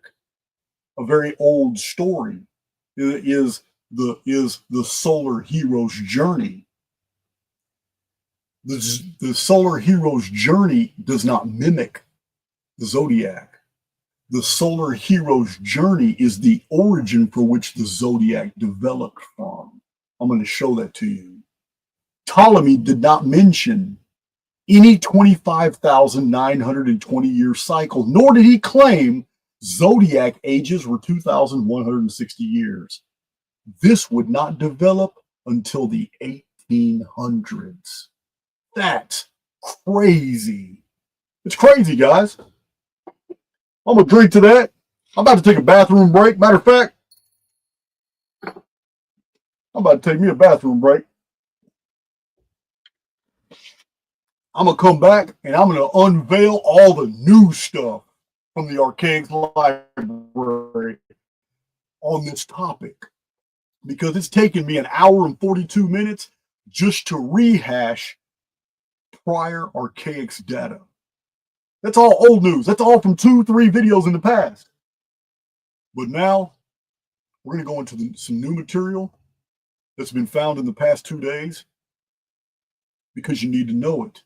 You need to see how solid this information is. And then I'm going to put it all together for you to understand what it accomplishes, how this new system, basically developed in the 1800s, off the zodiac, which was developed out of the solar hero mythos, how it serves the establishment today as they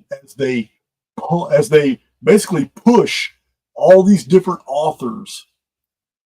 I believe they're paid. I don't believe they're just paid royalties. I believe that they receive these publishing contracts because they're putting out a false model of reality. I'm going to show you their books in this video. Yeah, I got them. I got a stack of them right there.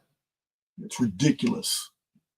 When you remove the Zodiac ages, when you remove this arbitrary 25,920 year precessional cycle, which they say is the reason that our axis has moved from pole star to pole star, when it's actually shifted in 23-degree deals, which is why we have an obliquity today of 23.5 degrees. When you go by the catastrophist model, all these authors' theories fall apart. Face Diaper, you want to come in here for a minute while I go use the bathroom? I know you outside listening somewhere.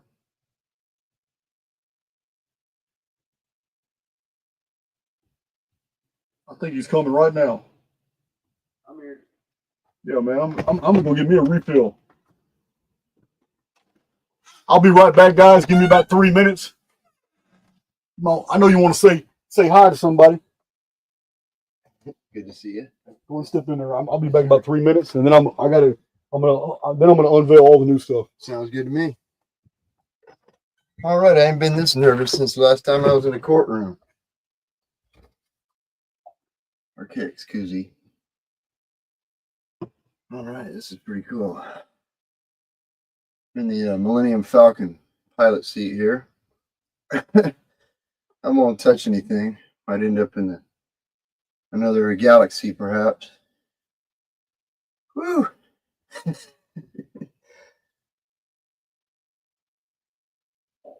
barely see the chat. I can only see half of it. I ain't touching nothing. All right, let me just embrace this moment. Got the little microphone light over here, an LED of the so when he's on air, we'll put it outside, and that way people will know. Well, I'll know, or whoever's here helping out. Yeah, that he's on air, so that will eliminate some interruptions. The dogs are being mysteriously good this afternoon, so that's good. What else? Yeah, so I'm here. Jason's not a hologram. Got my Archaix hat on, thanks to Big Daddy Urquhart back in Colorado. My good buddy Charlie, it's Tonic Alchemy Lounge on Pearl Street. If you're over there, check it out. 10% off face diaper discount on oxygen. Is that my Cash App ringing? All right. Anyways, look, man, I'm going to tell y'all firsthand. Jason didn't telegraph any of his plays. Me and him went out the first night. And I've been in a van, y'all, for a long time. But on this trip, and I rolled into town, I spent the night in Amarillo. And it's just a windy version of Colorado, sort of, or West Texas, Northwest Texas. Then I rolled into town, so I was feeling kind of pale and frail. But I detoxed everything, and Jason lifted up my spirits, man, and the hospitality that I've witnessed here, and the gratitude and the humility. That was next level. It's up there with it's someone that it's people that I look up to, that I aspire to be more like, to overcome my past and all those mistakes that made me who I am today. Sitting here in the captain's chair at Archaix HQ, talking to 1,000 people or more at least. And I'm not a clout chaser, so this is out of my realm. I do better behind the shadows. I like to assist the great ones. And when they succeed, and I grow as well in the process, that's my reward. It's that mirth of the kings that I talk about. But just little tiny things, y'all, that I notice. Right, I'm looking at the details. Devil's in the details, and so is the oversoul and the benefactor. He's in those details also. Everything's balanced here. It's bipolar because it has to be. It's game 23.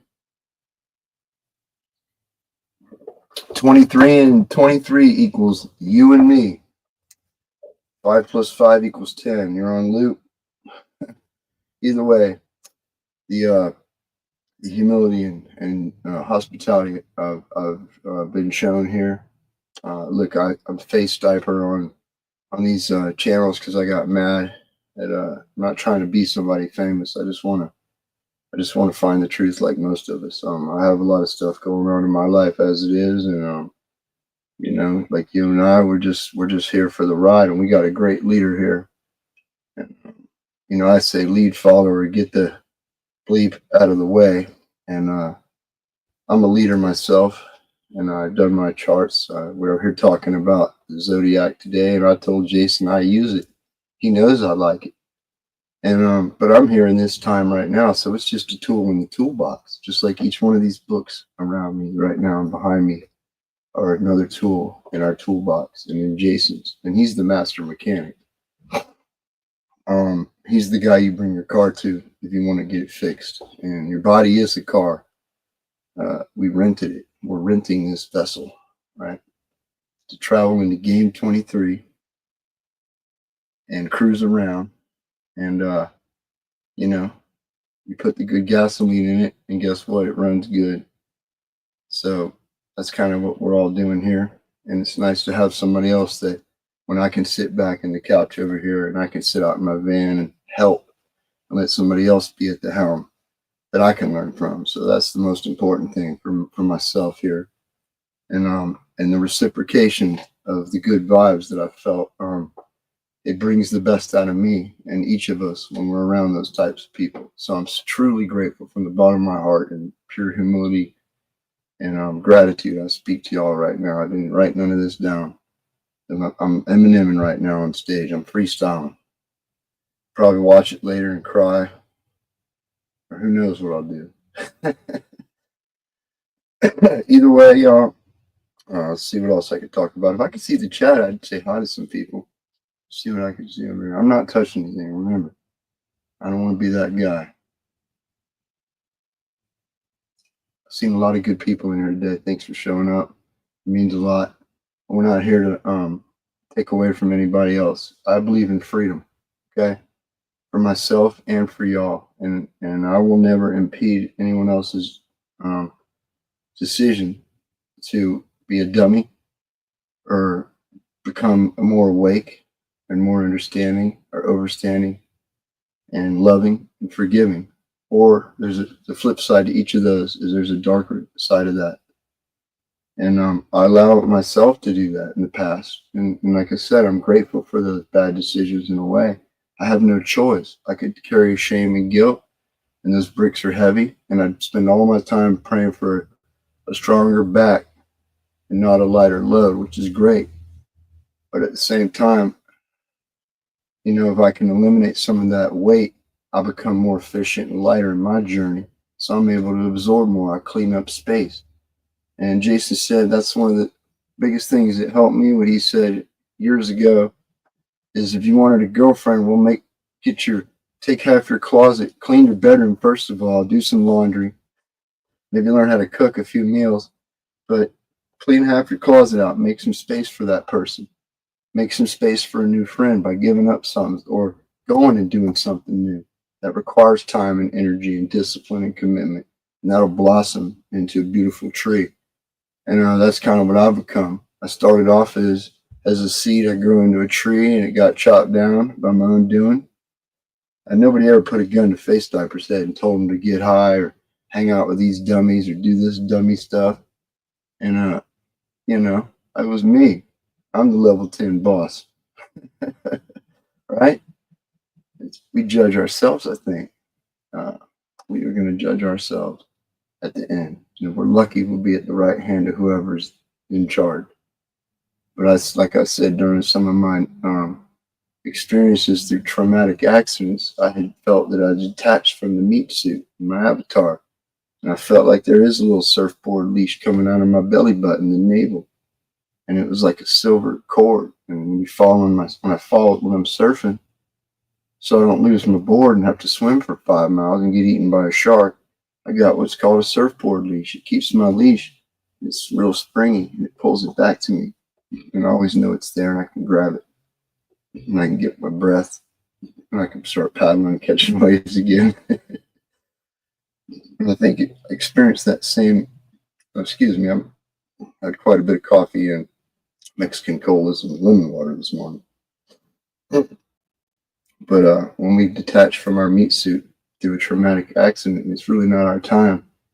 I mean, it felt like I just was pulled right back in as soon as I looked down and saw the meat suit on the bathroom floor, and I went, OS. You know, I said, shit, whatever. And it snapped me back in so quick. It felt like if you could multiply lightning strike by 100 at least. And I was real young when that happened. And then I've had some other interesting things too that have shown me that I take this bag of water and all kinds of weird stuff in our bodies to keep it running. The best organic computer that I've ever got to experience that I can remember anyhow. And it's amazing. And here comes the boss.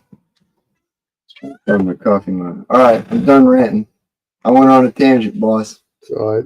All right, I hope I didn't get anybody in trouble. I was just sharing from my heart. All right, guys. Cheers. Thanks for having me.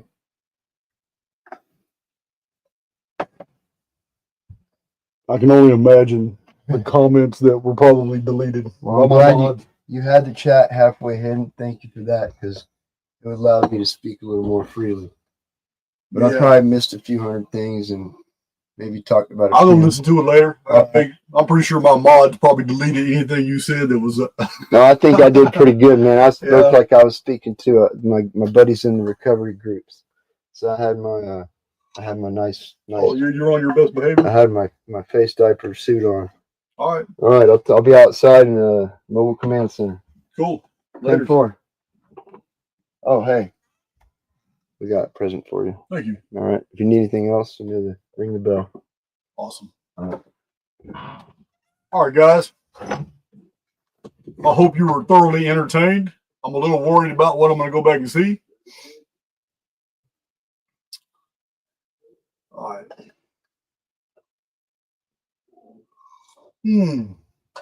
Coffee's so good. I use the restroom. Got my Pac-Man power pellets going. I just looked at the van. Danny's working on the van and doing an epic job. Yesterday, he spent the entire day detailing the inside, vacuuming it, refurbishing all the wood. Today, he's doing the outside and all the seals. Danny is doing a fantastic job. I know you guys don't know Danny, but he's awesome. He's awesome. JR's not doing it because JR is doing Christmas lights. He kind of took over my Paradise Rock Gardens company. And he's out doing Christmas lights, making a killing right now because in this area of Texas, everybody wants Christmas lights and they're willing to pay top dollar for it. All right. So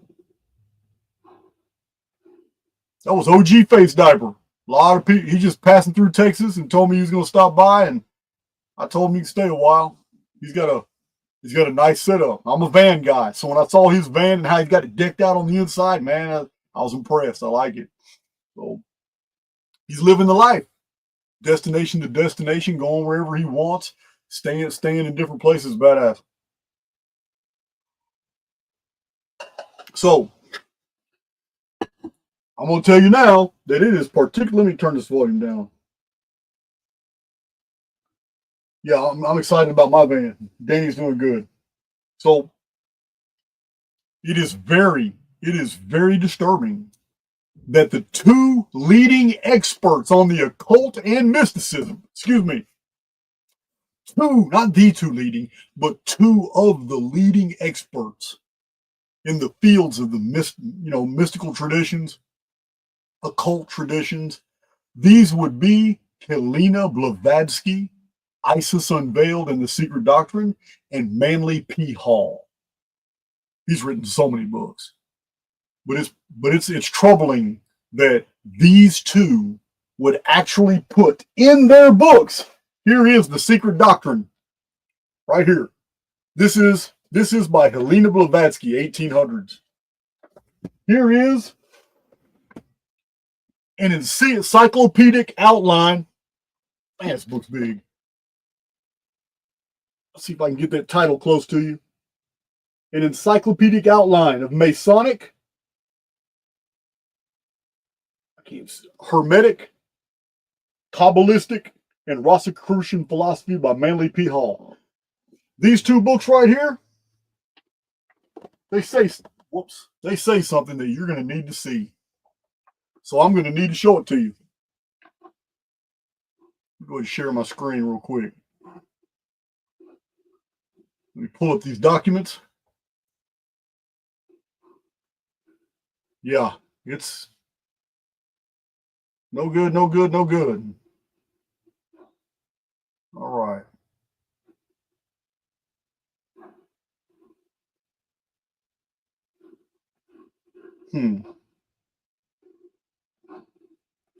Well, maybe. I thought I took pictures of those, but the secret doctrine, hold on. Oh, shoot. Secret doctrine. Secret doctrine, page 438. Hold on just a second. You're going to need to see this.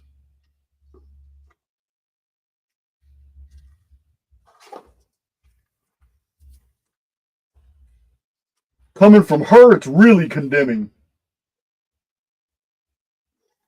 So we have the antiquity of the zodiac in Egypt is much doubted. And in India, it is altogether denied. 438, the secret doctrine, Helena Blavatsky. This is her admission before she goes on and then tries to tell us that the zodiacal ages are 2,160 years and the entire cycle is 25,920 years. This book is the first book in the 1880. This is the first book that we find that data introduced by Helena Blavatsky. Okay. Manly P. Hall.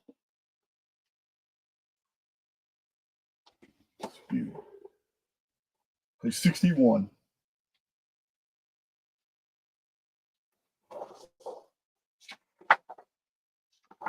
Man, this is just insane.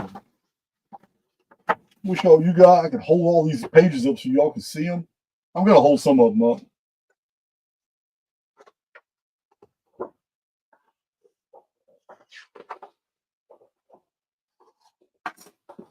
Just amazing. Huge book.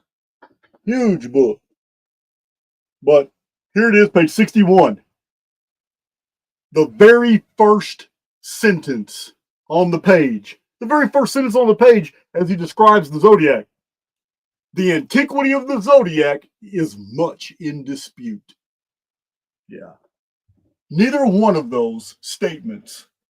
Why would these leading occultists and mystics quantify their research by first prefacing it with introducing doubt? I'm going to tell you why. It's because just like scholarship, they know the system is not old at all.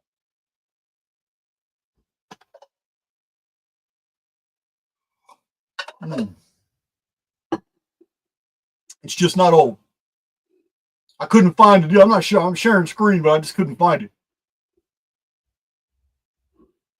I couldn't find the what I was looking for.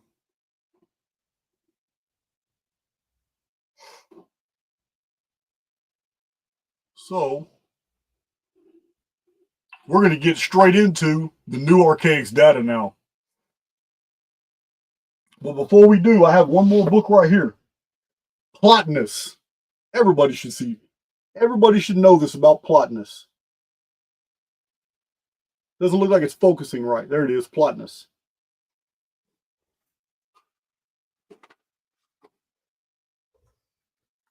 There it is. Great Books of the Western World, Plotinus.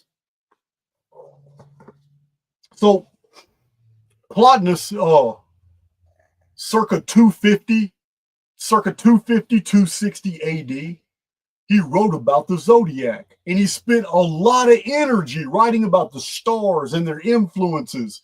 He wrote all about astrology, but not once does he actually name a single zodiac sign. Zodiac is just a word that he throws in his text. So, in fact, Plotinus, he not once even mentions signs. His critique on astrology concerned the planets and the individual stars. To Plotinus in 250 AD, the zodiac was not a system of signs, but one of planetary and lunar motion.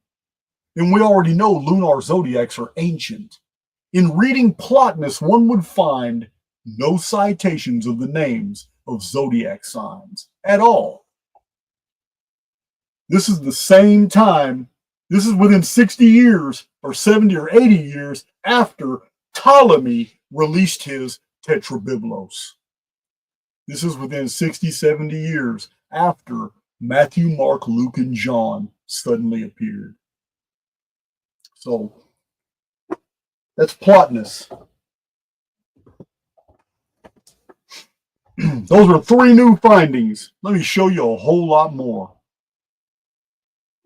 Let me show you a whole lot more because I'm going to have to share my screen for these because I actually took photos of this whole section. All right, let me share my screen. Check my chat. There's old Pamela Swan with that old woohoo again. You get excited real easy, don't you, Pamela?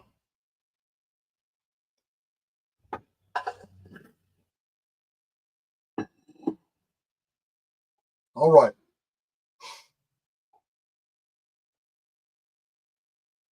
So, Plotinus held astrology as something that was real, as did many other 1st, 2nd, and 3rd century authors. But just like 1st, 2nd, and 3rd century authors, he didn't really have a knowledge of the zodiac at all. It's almost as if someone around the year 600 or 700 who was involved in rewriting all these old texts got real busy creating new copies of 1st and 2nd century documents, providing interpolations that inferred or alluded that the Greeks developed the system, when actually it was developed under the Romans. Remember, the actual archaeological artifact of the Dendera zodiac in Egypt is supposed to be of the Greeks, but it was Roman-occupied Egypt. It was during the Roman period. It's basically a transitional phase between the Greek power and the Roman power. All right. I'm going to woohoo the F out of everyone in Houston on Saturday. That's funny. All right, guys. Let's share the screen. Let's share the screen and see what we see. Because it's going down. Marty Leeds, I hope you're paying attention.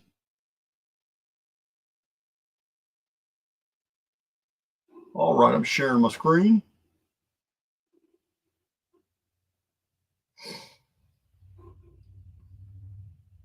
And to make sure that you guys are seeing what I'm seeing, let me log into YouTube real quick. There it is right there. What the hell? Oh, there it is. Cool. Y'all are seeing what I'm seeing. Excellent. All right. Turn it off. What we got going on here? This is the Encyclopedia Britannica right here. For the year, this is for the year 1911. 1911 Encyclopedia Britannica. What does it say? Let's see. The history of the 7th sign is somewhat complicated. Now, what was being described is that the original zodiac was only 6 signs. Somebody introduced a 7th sign. The history of the 7th sign is somewhat complicated.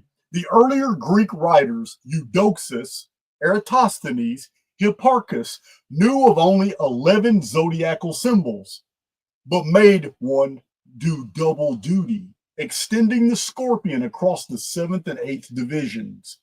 The balance, obviously indicating the equality of day and night, is first mentioned as the sign of Libra. All right. Autumnal equinox by Geminus and Varro. Zodiac. So all this serves to show is that in the 4th and 3rd centuries BC, Eudoxus, the 4th, 3rd, and 2nd centuries BC, the zodiac still was not developed. It was still being under construction. This is important, guys. That the Zodiac was only constructed during the Greco-Roman period is extremely, extremely important, as you'll see at the end of this video. So, the knowledge of the solar zodiac, thus turned to account for the dualistic purposes, was undoubtedly derived from the Greeks. By them, too, it was introduced into Hindustan.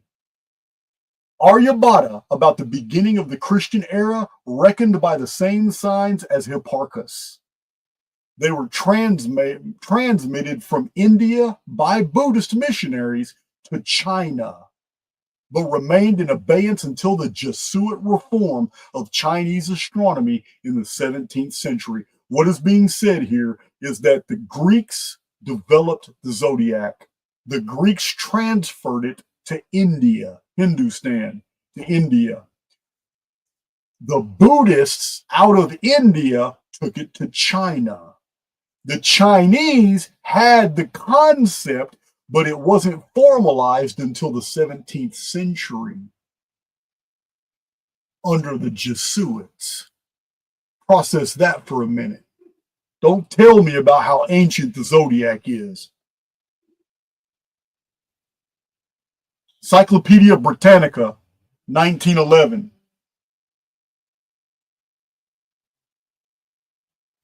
Projected upon the ecliptic, these were considerably unequal. It's talking about the 12 houses of the zodiac.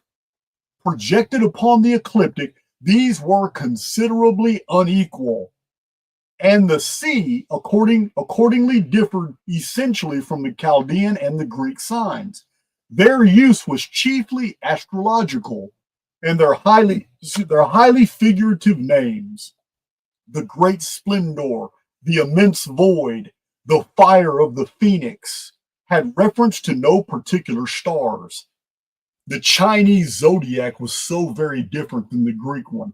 Totally different animals, totally different concepts attached to it. And again, I've told you in prior presentations on the phoenix phenomenon, the Chinese were very well aware of the phoenix and how it brought in new ages and changed the mandate of heaven. Now, the Chinese signs, they became virtually merged into the European series, stamped with official recognition over 2 centuries ago. It's referring to the Jesuits, the East India Tea Company that basically was an invasion of China from the Crown in England and the Dutch. This is basically this is an admission right here that the Chinese zodiac was a Jesuit imposition. And this is what we get over and over and over. We get this this hijacking of the narrative. This is done by the Vatican. The old Indian names of the months were derived from them. These are the zodiac signs that came in by the Greeks. Their existence was presupposed in the entire structure of Hindu ritual and science. They do not, however, obtain full recognition in Sanskrit literature until the Brahmana period, the 7th or 8th century BC. The Rig Veda contains only one allusion to them, where it is said that Soma is placed in the lap of the nakshatras, and this is in a part including later interpolations.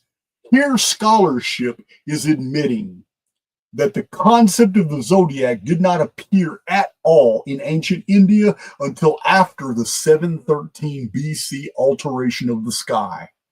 Something happened in 713. Remember, it's a pole shift. The sun retrograded 10 degrees. And then someone else who was translating these texts into newer copies had introduced newer material that did not belong in the older text. It's called an interpolation. If it was done in ancient Indian text, then scholarship is not wrong for saying that it was done in Greek and Roman text by Christian writers later, just as we have found many times. In search of ancient astronomies, Dr. E.C. Krupp, one of the leading astronomers in the world, Here it is right here. In Search of Ancient Astronomies. What do we find? Concerning the Dendera Zodiac. The most spectacular representation of the Egyptian sky is the ceiling from the Temple of Hathor in Dendera in Upper Egypt. The famous circular Dendera Zodiac, now in the Louvre. All available evidence indicates that the concept of the zodiac was not native to Egypt.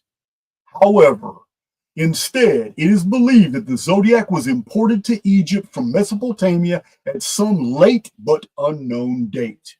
The earliest known representation of the zodiac in Egypt was found at the now destroyed Temple of Esna, also in Upper Egypt, which cannot be dated earlier than 246 BC and was perhaps nearly 70 years more recent than that. So it could have been 370. Oh, no, excuse me, it could have been 170 BC. At Dendera, the temple has been dated to 30 BC. That's amazing. So the zodiac itself at Dendera is 30 BC. What happened in 31 BC?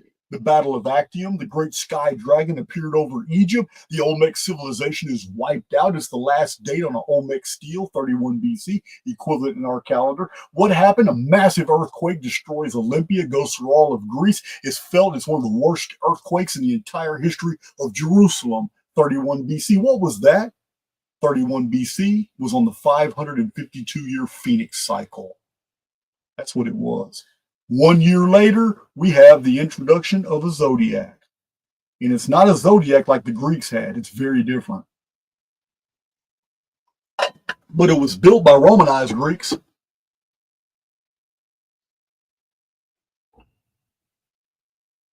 The Encyclopedia Britannica for the year 1902.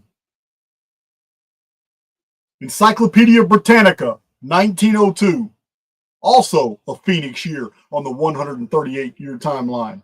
What does it say? Our modern asterisms first appear in the text Phenomena by Eudoxus about 370 BC. But Eudoxus, there is reason to believe, consulted not the heavens, but a celestial globe of an anterior epoch, of which the stars and the signs were forced into unnatural agreement. The representation thus handed down to us in the verses of Aratus has been thought to tally best with the state of the sky about 2000 BC. And the mention of a pole star for which Eudoxus was rebuked by Hipparchus seems, as Mr. W.T. Lynn has pointed out, to refer to the time when Alpha Draconis stood near the pole. What we're being told in the Encyclopedia Britannica for 1902 is that Eudoxus, who is known to be a very calculating and very erudite scholar, he's the one that corrected Plato. When Plato said 9,000 years, Eudoxus said the Egyptians counted by moons. It would have been 9,000 moons, which puts Atlantis in the 13th century BC with everything else the Atlantis story talks about, like Athens, Greece. So Eudoxus was a scholar, but Eudoxus was writing about the celestial sphere as it existed at a time when Alpha Draconis was the pole star. Therefore, Eudoxus had access to ancient pre-713 BC data. But Hipparchus, who was after that, criticized Eudoxus, saying, that's not how the sky looks like. You're wrong. That's not the pole star. So the evidence shows that we're not dealing with precession of the equinox. We're dealing with rapid transits of 23.5 degrees between pole stars to where we're at today. The next time the sky shifts, it's going to be another 23.5 degree shift. It's in the year 2040. It's in May. It's the Phoenix phenomenon. Robert Graves, undisputed authority, I say it all the time, on Greek antiquities, in his book, The White Goddess. When and where the zodiac originated is not known, but it is believed to have gradually evolved in Babylonia from the 12 incidents in the life story of the hero Gilgamesh. His killing of the bull, his love passage with the virgin, his adventures with two scorpion men, the scales later took place of one of these, and the deluge story corresponding with the water carrier. Calendar tablets of the 7th century BC bear this out, but the Epic of Gilgamesh is not a really ancient one. Process that for a minute. Remember what I told you, Gilgamesh is the sun god. Remember what I told you, the sun god, Utu Shamash, was the last to appear in the Sumerian pantheon. Tantamount to Horus, god of the hours, represented by the sun, which didn't appear until after an Egyptian intermediate period. At the very end of the Egyptian pantheon, finally the sun is born, but not from the original pantheon. He doesn't become a part of the Aeneid. He doesn't become a part of the Ogdoad, the established gods of Egypt. He is the son of a god. He is the son. Remember what the ancients said. The sun came after the moon. Many traditions say the sun was born from the moon. The moon had precedence. The moon was the calendar keeper. That's because time was reckoned at night. This is why we have Midsummer's Eve. This is why we have New Year's Eve. This is why we have, Christmas Eve. In time reckoning systems of the old world, the day began when the sun went down. The eve began the day.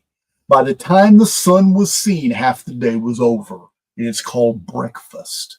Break your fast. So this is the old concepts, guys.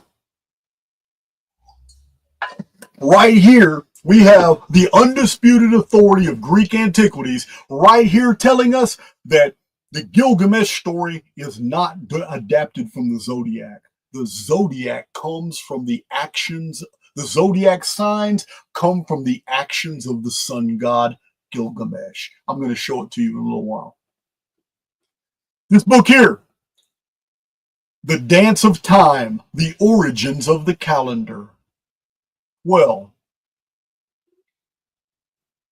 from earliest days, sky watchers recognized a set of 12 groups of constellations that kept company with the sun and planets. These constellations always traveled within an area extending a little above and below the ecliptic. It's about 11 degrees. Now, in the 5th century BC, Babylonian sky watchers divided the ecliptic into 12 segments, each marked by one of these constellations. Most of them were named after real or fantastical animals, hence the term Zodiac, which comes from the Greek word meaning circle of animals. 5th century BC is the earliest that we can trace any Old Testament records. 5th century BC, the Babylonians finally develop a prototype of the Zodiac. 5th century BC is what in Archaix I have said is the earliest we can push back the origin of the Zodiac in the Greek world. Why is this? Because in 713 BC, the belt of the Zodiac changed 23.5 degrees. In 2239 BC, it had changed even further. Further back, Alpha Draconis was the pole star, but then Kakab became the pole star in the 12th century BC, commensurate with the fall of Atlantis. And then in 713 BC, 23.5 degrees later, we have Kakab falling. But it was during a dark age anyway. There's very few traditions about that pole star, but they exist. And the new pole star is Polaris.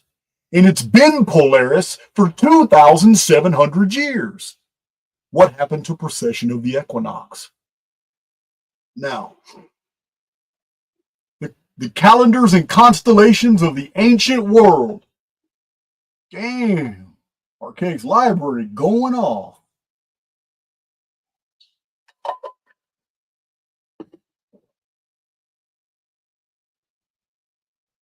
Okay.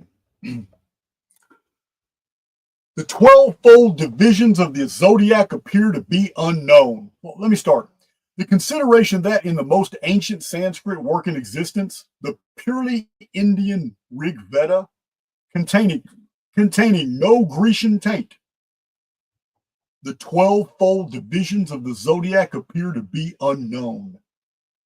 This opinion as to the rashis or constellations of the solar zodiac is so generally adopted that the age of any Sanskrit work in which mention of these rashis occurs is at once, no matter what its claims to antiquity may be, set down as not earlier than the comparatively modern date of 300 BC. Did you hear that, Marty Leeds? Scholarship agrees. 300 BC. That's the Near East. That's Greco-Roman world, India, China. Not a hint of the development of the zodiac until after 713 BC, when a pole shift changed the sky. Why? It's natural. Why? Because whatever zodiac you would have had in place at that time is gone with a 23.5 degree shift. And then another 23.5 degree shift, your original zodiac's over here. This is why it's important to understand how recent the zodiac is.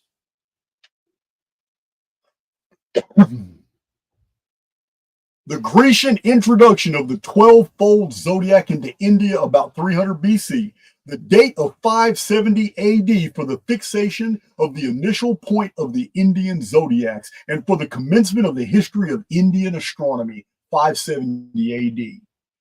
These propositions are based on cogent reasonings and are maintained by very high authorities.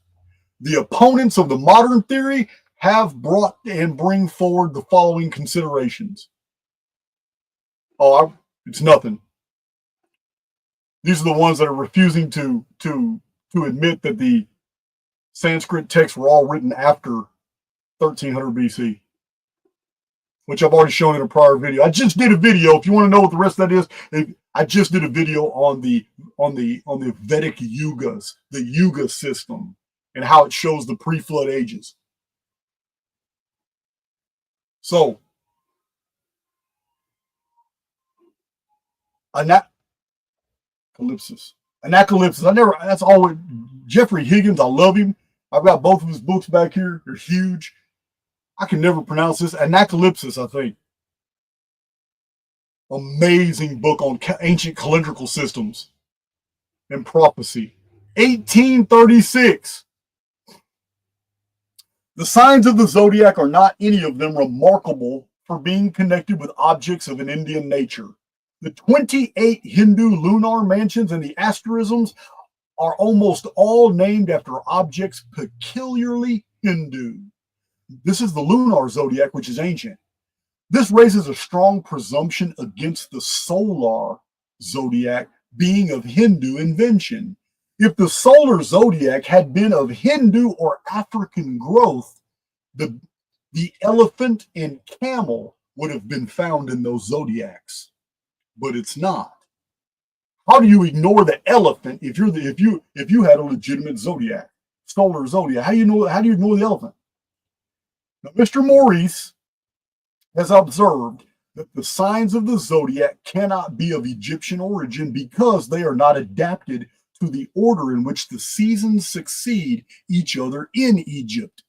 For instance, Virgo with ears of ripened corn in her hand evidently points to the season of harvest. He just gives a bunch of arguments for the zodiac. The seasons of the zodiac don't work in Egypt. They only work for an area that's about 30 to 50 degrees north latitude. Good arguments. The Great Pyramid, its divine message by engineer David Davidson, written in 1926. This version here is published in 1940. Engineer David Davidson. All right, the earliest zodiac is, therefore, the lunar zodiac, a system of nocturnal signs. From the conception of the lunar zodiac originated the many anciently pictured forms of horned headdress supporting a moon. The latter often hieroglyphically represented in the shape of a crescent to avoid its being confused with the sun. Figured as crowning various deities of the year. The lunar zodiac is the zodiac of the ancient Euphrateans. They did not know a solar zodiac. Theirs was a goddess version. Theirs was only adhered to at nighttime. It was a lunar zodiac. It followed the moon. There was a single original system of 6 signs. The original zodiac consisted only of 6 constellations: Taurus, or the turtle, which later became a crab; Virgin, Virgo, the ear of corn; Scorpion, Capricornus, and Pisces. Those are the original 6 known in the ancient East, but that's not even long ago. This is from Rollin's Dawn of Astronomy.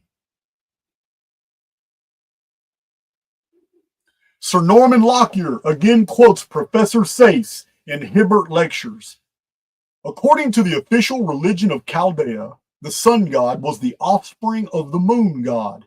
Such a belief could have arisen only where the moon god was the supreme object of worship.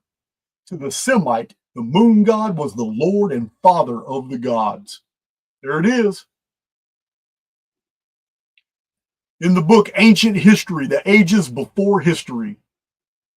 This is like 1891 or 1892. The solar year from which the solar year from which ours has come. The Babylonians retained the primitive lunar months and the lunar year, but in some branches of astronomy, they made remarkable progress. By the 7th century, before our era, they were able to trace the course of the sun through the 12 constellations of the zodiac and to distinguish 5 of the planets.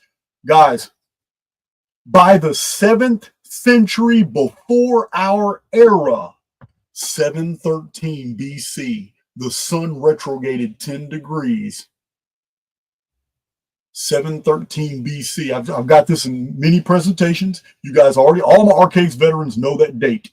3182 Anno Mundi. 713 BC is the last pole shift. We've had Polaris as a pole star ever since.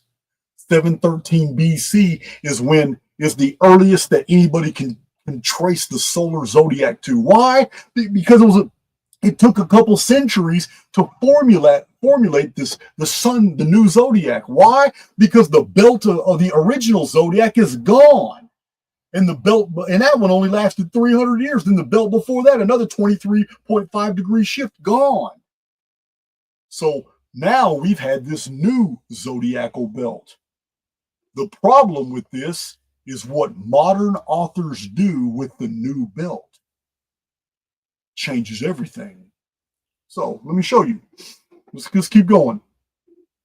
A dictionary of dates brought down to the present day, published in London. I believe this is 1860, or this is 1876. It's real early.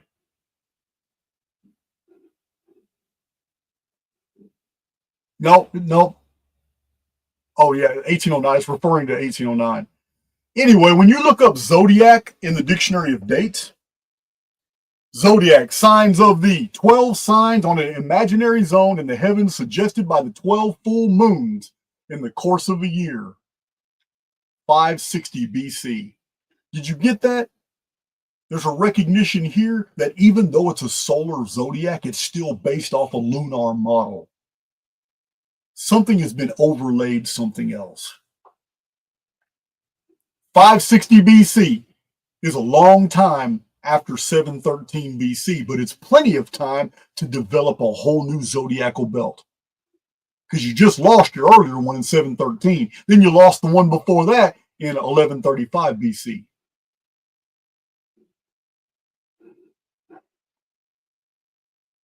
So these were really interesting. Check my chat real quick before I continue.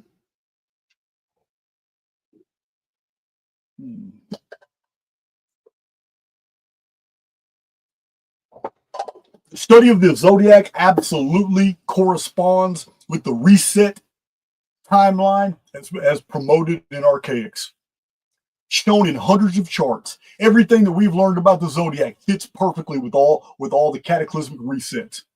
Archaix promotes catastrophism because that's what the numismatic shows. That's what all my presentations on old books, on timelines, on calendars, the imposition of new calendars. This is what the traditional, the historical record, the archaeological record all shows: catastrophism. Catastrophism is the model of the naturalists from Strabo. Remember the quotes of Arnobius? I've quoted Arnobius a few times. That's what he says. The entire history of the world is one of earthquakes, destroying old civilizations, washing out whole civilizations. Uniformitarian precession of the equinox was unknown. You didn't know anything about it, nor is it supported by the archaeological record. Oh my God, I hear the ice cream man. That's crazy. Oh, we're not done, guys. We are not done. One Tux, how you doing?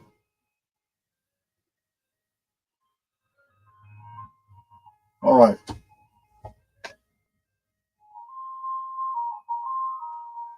Oh, carnivore diet was good for 45 days. I stayed true to it.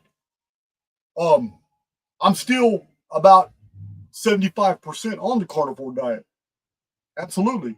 I eat absolutely no processed foods, no seed oils, no high fructose corn syrup. I believe that my excursion into the carnivore diet actually revealed what is better for me. Because I believe our diets have a lot to do with our blood types. It has a lot to do with our genetic memory on what we can process, the enzymes that's easiest for us to process according to what geographical area our ancestors were living in and what they were eating for long periods of time. So I don't think there's one diet that's good for everybody. But for me, the carnivore diet helped me purge a lot of fat. And then it made me feel stronger. My thinking was clear, but I was fiending for radishes. I would fiend for different vegetables, and a couple times I fiend for a salad. So this is what I did. I've introduced the green. I'm eating the pickled vegetables. I just for the first time ate some broccoli the other day. It was delicious.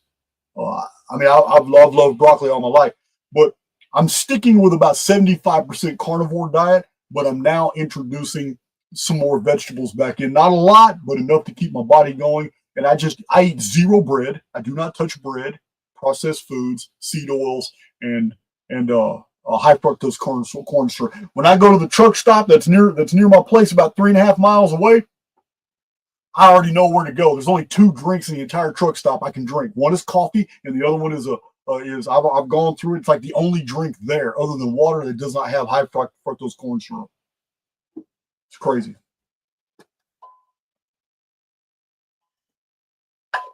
And I feel great. Don't get me showing off my muscles, guys. Don't get me doing it. I feel great. Let's get back to this presentation.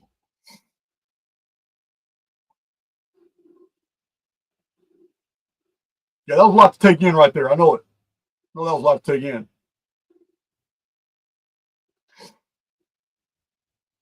So, just so you don't think that I'm a bullshitter, Encyclopedia Britannica that I just showed you a picture of, it's right here. I just took a picture of it to make it easier for you. EC Krupp, it's right here. None of this data was harvested off the internet. You already know. I'm not going to do it. 1902, Encyclopedia Britannica, right here. Robert Graves, right here. All that data that I just showed you, right here. Right here. Dance with Time, the origins of the calendar, right here. Here it is, calendars and constellations of the ancient world. Here's just one volume of Jeffrey Higgins, one volume, Anacalypsis. It's just one. Man, I'm running out of room here. Engineer David Davidson, 1926, The Great Pyramid, Its Divine Message. Yes, sir. The book Ancient History I just shared with you from the 1800s.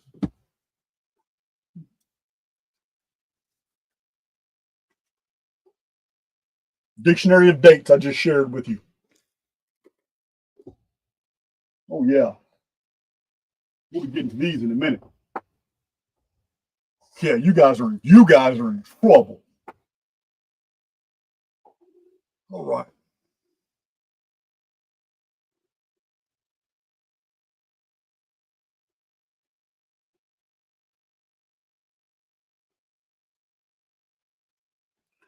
So there's a lot of people. Marty Leeds is not the only one. There's a lot of people that think the Tetramorph is that the Tetramorph is proof that the Bible teaches about a zodiac. And I listened to Marty the other day, and he's a lot like Billy Carson. Remember when Billy Carson kind of attacked me and said, he's never been to Egypt. He's not qualified to talk about Egypt. Remember Billy Carson running from that debate? You know, he tells other people, yeah, Jason's an ex-con. He shared my criminal history with a lot of people by email. Billy Carson did, running from me. So Billy Carson's chief argument was he hasn't traveled the world and seen the things that I do. Billy Carson thinks that going to Egypt and seeing a structure you have no comprehension about somehow by osmosis makes you wise and knowledgeable about that structure. Whereas I spent my life in all the books and I can tell you all about that pyramid, things that you've never even dreamed of knowing. I know because I've done it. I've got a whole bunch of people in my comment section that will agree with that. It's ridiculous. So Marty Leeds is the same. He thinks that these cathedrals all throughout Europe that he brags about, saying that he and his loved ones or family went around and traveled all these, and they show all these zodiac. None of that is evidence of the antiquity of the zodiac. If Christianity didn't come around until the 1st or 2nd or 3rd century AD, and the zodiac is dated to the exact same thing, then what in the hell is a cathedral used for evidence for? What? There isn't a single cathedral that dates to that period of time. So, yeah, we have a problem with that. There is nothing in the world that is built in the AD timeline that we're in right now. Nothing in the world that would ever give us proof that the zodiac is ancient. It's new. AD, Anno Domini time, is new. It's ridiculous. So, yeah. I don't understand that thinking. So, the concept of the Tetramorph, this which features the bull associated with the ox or calf, the eagle, the man or angel, the lion. This is it's closely tied to Christian symbolism and the 4 evangelists in the New Testament. This is widely known. And there's no evidence whatsoever of the antiquity of the zodiac in such a borrowing, because that's what it is. It's borrowed. The connection to the ancient 4 royal stars, Antares, Fomalhaut, Aldebaran, the King Star, Regulus, those 4. Those are the 4 cornerstones of heaven at the bottom. This stems from, it's a blend of ancient astronomy, the Tetramorph, mythology, and early Christian iconography. There isn't a single author or writing from the Gnostic Christian period that can overturn the Archaix position that the modern Greek solar zodiac is a Greco-Roman construction, because every citation would be ex post facto to the introduction of the zodiac itself. You cannot rely on a single 1st, 2nd, or 3rd century author, none of them, to try to disprove that the zodiac is only at most the 3rd or 4th century BC, because they're all writing ex post facto way after the event. There's no way they can disprove it. So you can't cite them as sources.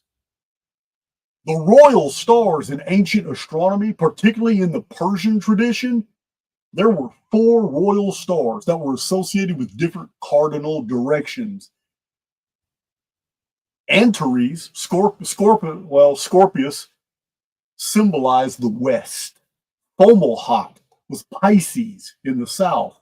Aldebaran, Taurus in the east. Regulus, Leo, the King Star in the north.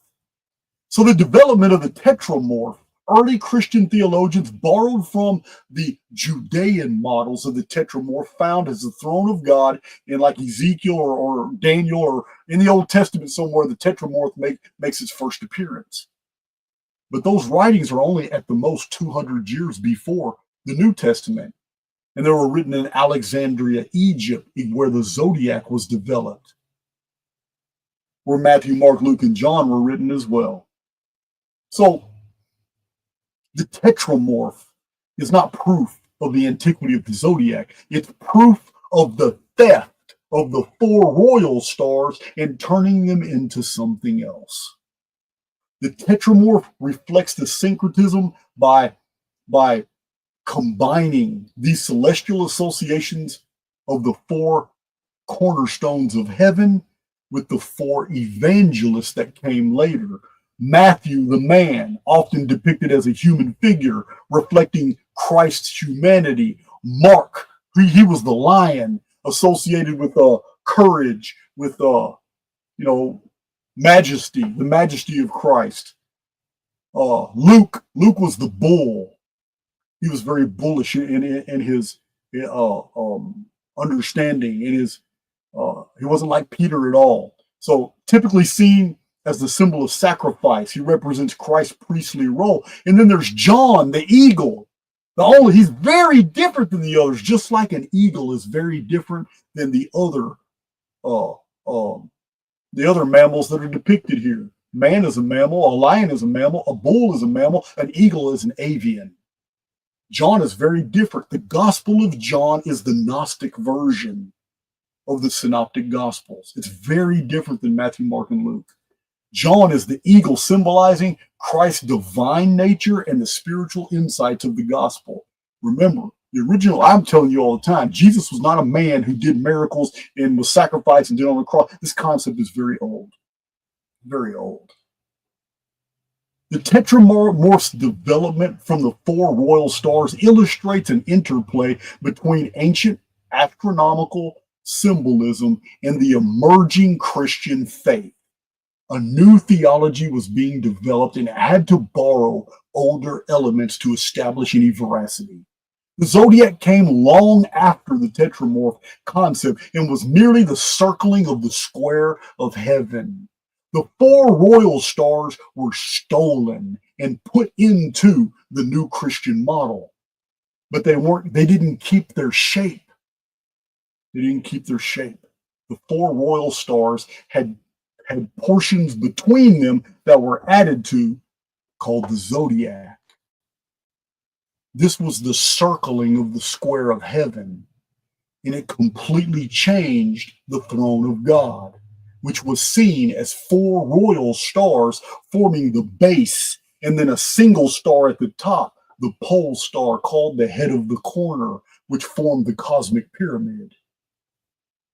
So heaven was a square foundation of 4 royal stars, and the pole star that formed the apex, it's the divine pyramid. It is a celestial prophecy.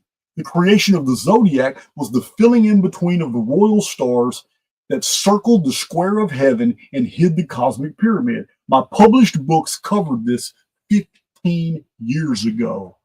I explained this a whole bunch. So, you know what? I have illustrations on my desktop. I sure do. I have illustrations on my desktop that get you to understand this concept before we continue. Here they are right here. So let me share my screen. Again, Archaix, not about telling you. We're about showing you. Here we go. Share screen. These are old. They're all in my published books. All in my published books. So I'm sharing my screen.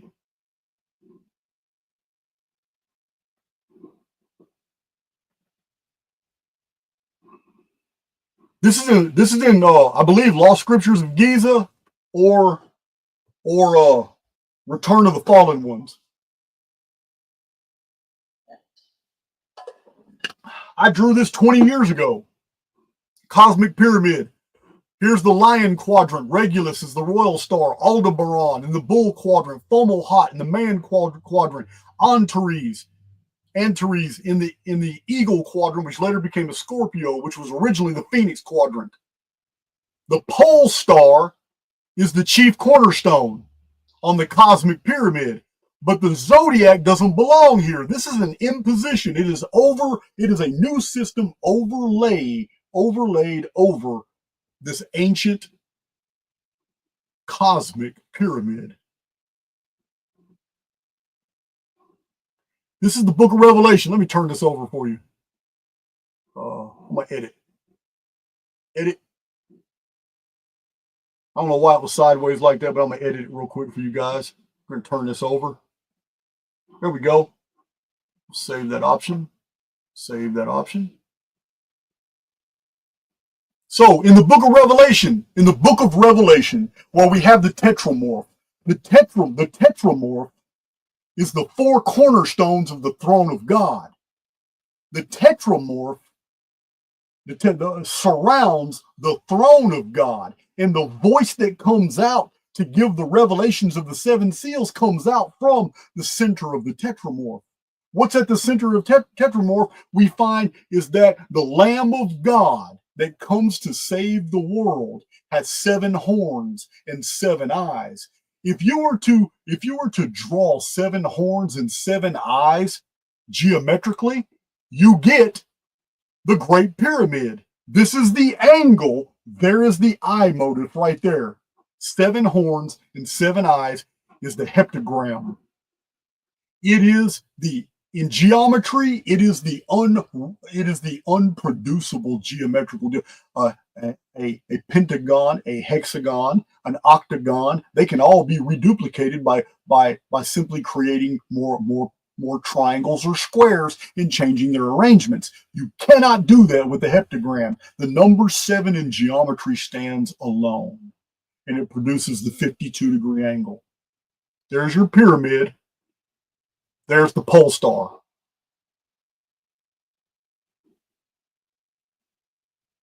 The Great Pyramid is also the symbol for the tree of knowledge of good and evil and the tree of life.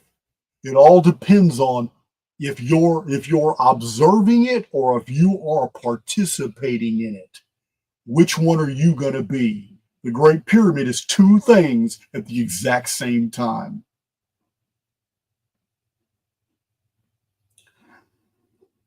The Zodiac here, all this detail, all came about within the first 1,000 years after Ptolemy introduced the 12 signs. Within the first 1,000 years, all of a sudden people started attributing earth, fire, water, air, upper legs, groin, back, womb, heart, ruby, diamond, topaz, carbuncle, onyx, jasper. None of these are a part of the original system. The original system is along the perimeter. It is the Man quadrant, Fomalhaut. It is the Eagle quadrant, Antares. It is the Lion quadrant, Regulus, and the Bull quadrant, Aldebaran. That is the original celestial sphere divided into 4. There it is. Oh, there's a secret doctrine. This is the Zodiac of Dendera, made by the Greeks during the Roman period. Right there. Some scholars actually say that it's just this is the stellosphere known to the ancient Egyptians, but it's of Greek provenance. The Greeks made it.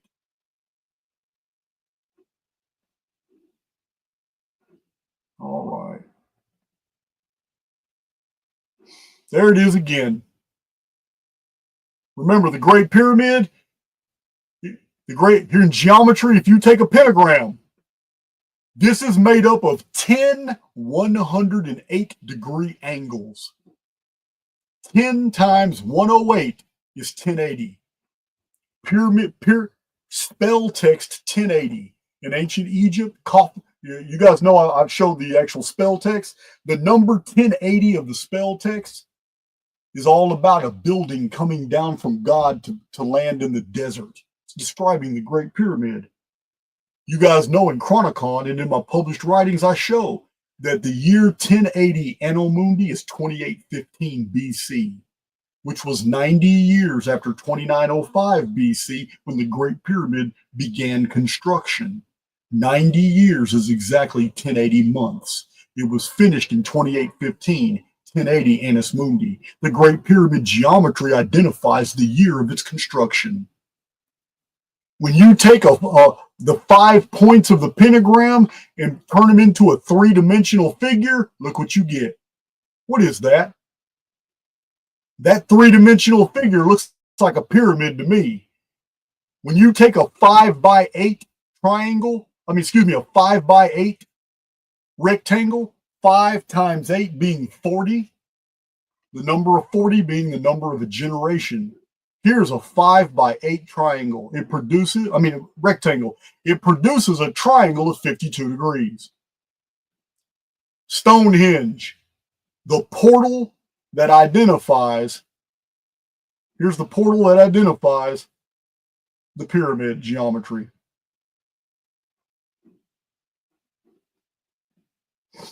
Just never ends, guys. Never ends. Stop sharing my screen now. Those are illustrations in my published books. I already covered a lot of this data. What did I do here? Start cam. All right. I already covered a lot of this data 20 years ago in my published books. All right. We're going to move forward. Making good. I said 3 hours. It's 2 hours and 54 minutes. We're not quite going to make it. We're just not quite going to make it. So,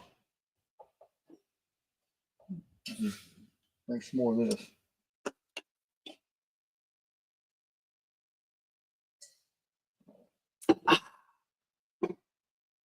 I'm wearing the world history chart, the Archaix. This is what all the Archaix data sets show. This is the history of the world. And all of this Zodiac data fits perfectly on this system. I had these t-shirts made and they are very, very, very detailed. You can really see the detail. You can read these shirts. We have a new Shopify, Archaix Shopify site. It's amazing. I got to do an ad for it. I haven't done an ad for it yet. I need to do an ad for it on YouTube. So while there are no ancient temples, sculptures, coins, reliefs depicting the Zodiac dating to before 300 BC, we are equally aware, that the cosmic pyramid of the 4 royal stars, or the ancient Tetramorph, was indeed well known all over the ancient world because we have pyramids surviving from the most ancient times. Wait a minute. We have pyramids all over the world? There's 138 pyramids in Egypt. We have pyramids in South America, Central America, Mesoamerica, Ohio mound builders. Some say there's pyramids in Bosnia. I don't know. There's definitely pyramids in China. There's pyramidal structures in India, Pakistan, and Laos, Cambodia, and Angkor Wat. I don't know if this qualifies pyramids, but we have pyramids all over. There's even 2 pyramids in Greece. We have all these pyramids.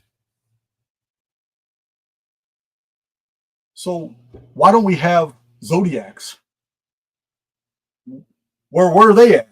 The imposition of the circle of the zodiac over the square foundation of heaven served to hide the building of the chief cornerstone, who is the true pole star. But they couldn't hide the pyramids, so they altered the whole concept. That the Judeo-Christian authors stole the 4 royal stars of heaven when they created the Tetramorph and the 4 Gospels, it makes sense because to them, Jesus was the head of the corner, the chief cornerstone, the apex or pole star of the cosmic pyramid. So I can see many of you asking right now, Jason, why does a recent zodiac about 300 BC even matter to us today? Why? Why is the late development of the Zodiac so important? It's because there never was an age of Leo. There never was an age of Taurus.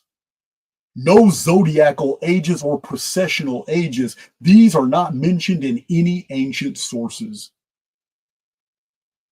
And the Sphinx, which is highly abused by modern authors, was originally a giant dog for the dog stars Sirius and Anubis. I've showed ancient legends where it talks about the Sphinx being known as a dog, protecting the gate of the deep, which is what the function of the Great Pyramid was.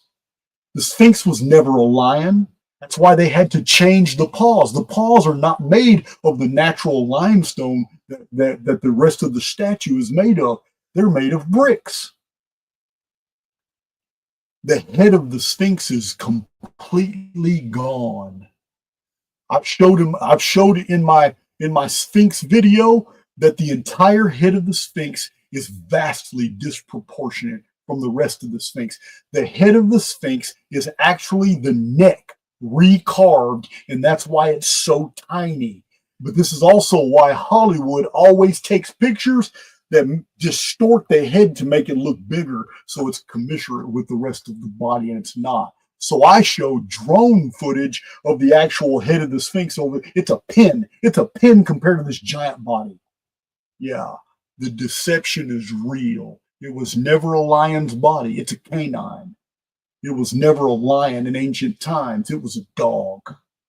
It was guarding the holy mountains, which is the Giza Plateau. So, why is it so important, Jason? Graham Hancock has stated that zodiacal signs are to be understood by the effigies at Göbekli Tepe, but no zodiac existed, so all of this is invention. If we've been through two 23.5-degree pole shifts, if no zodiacs that exist today existed then,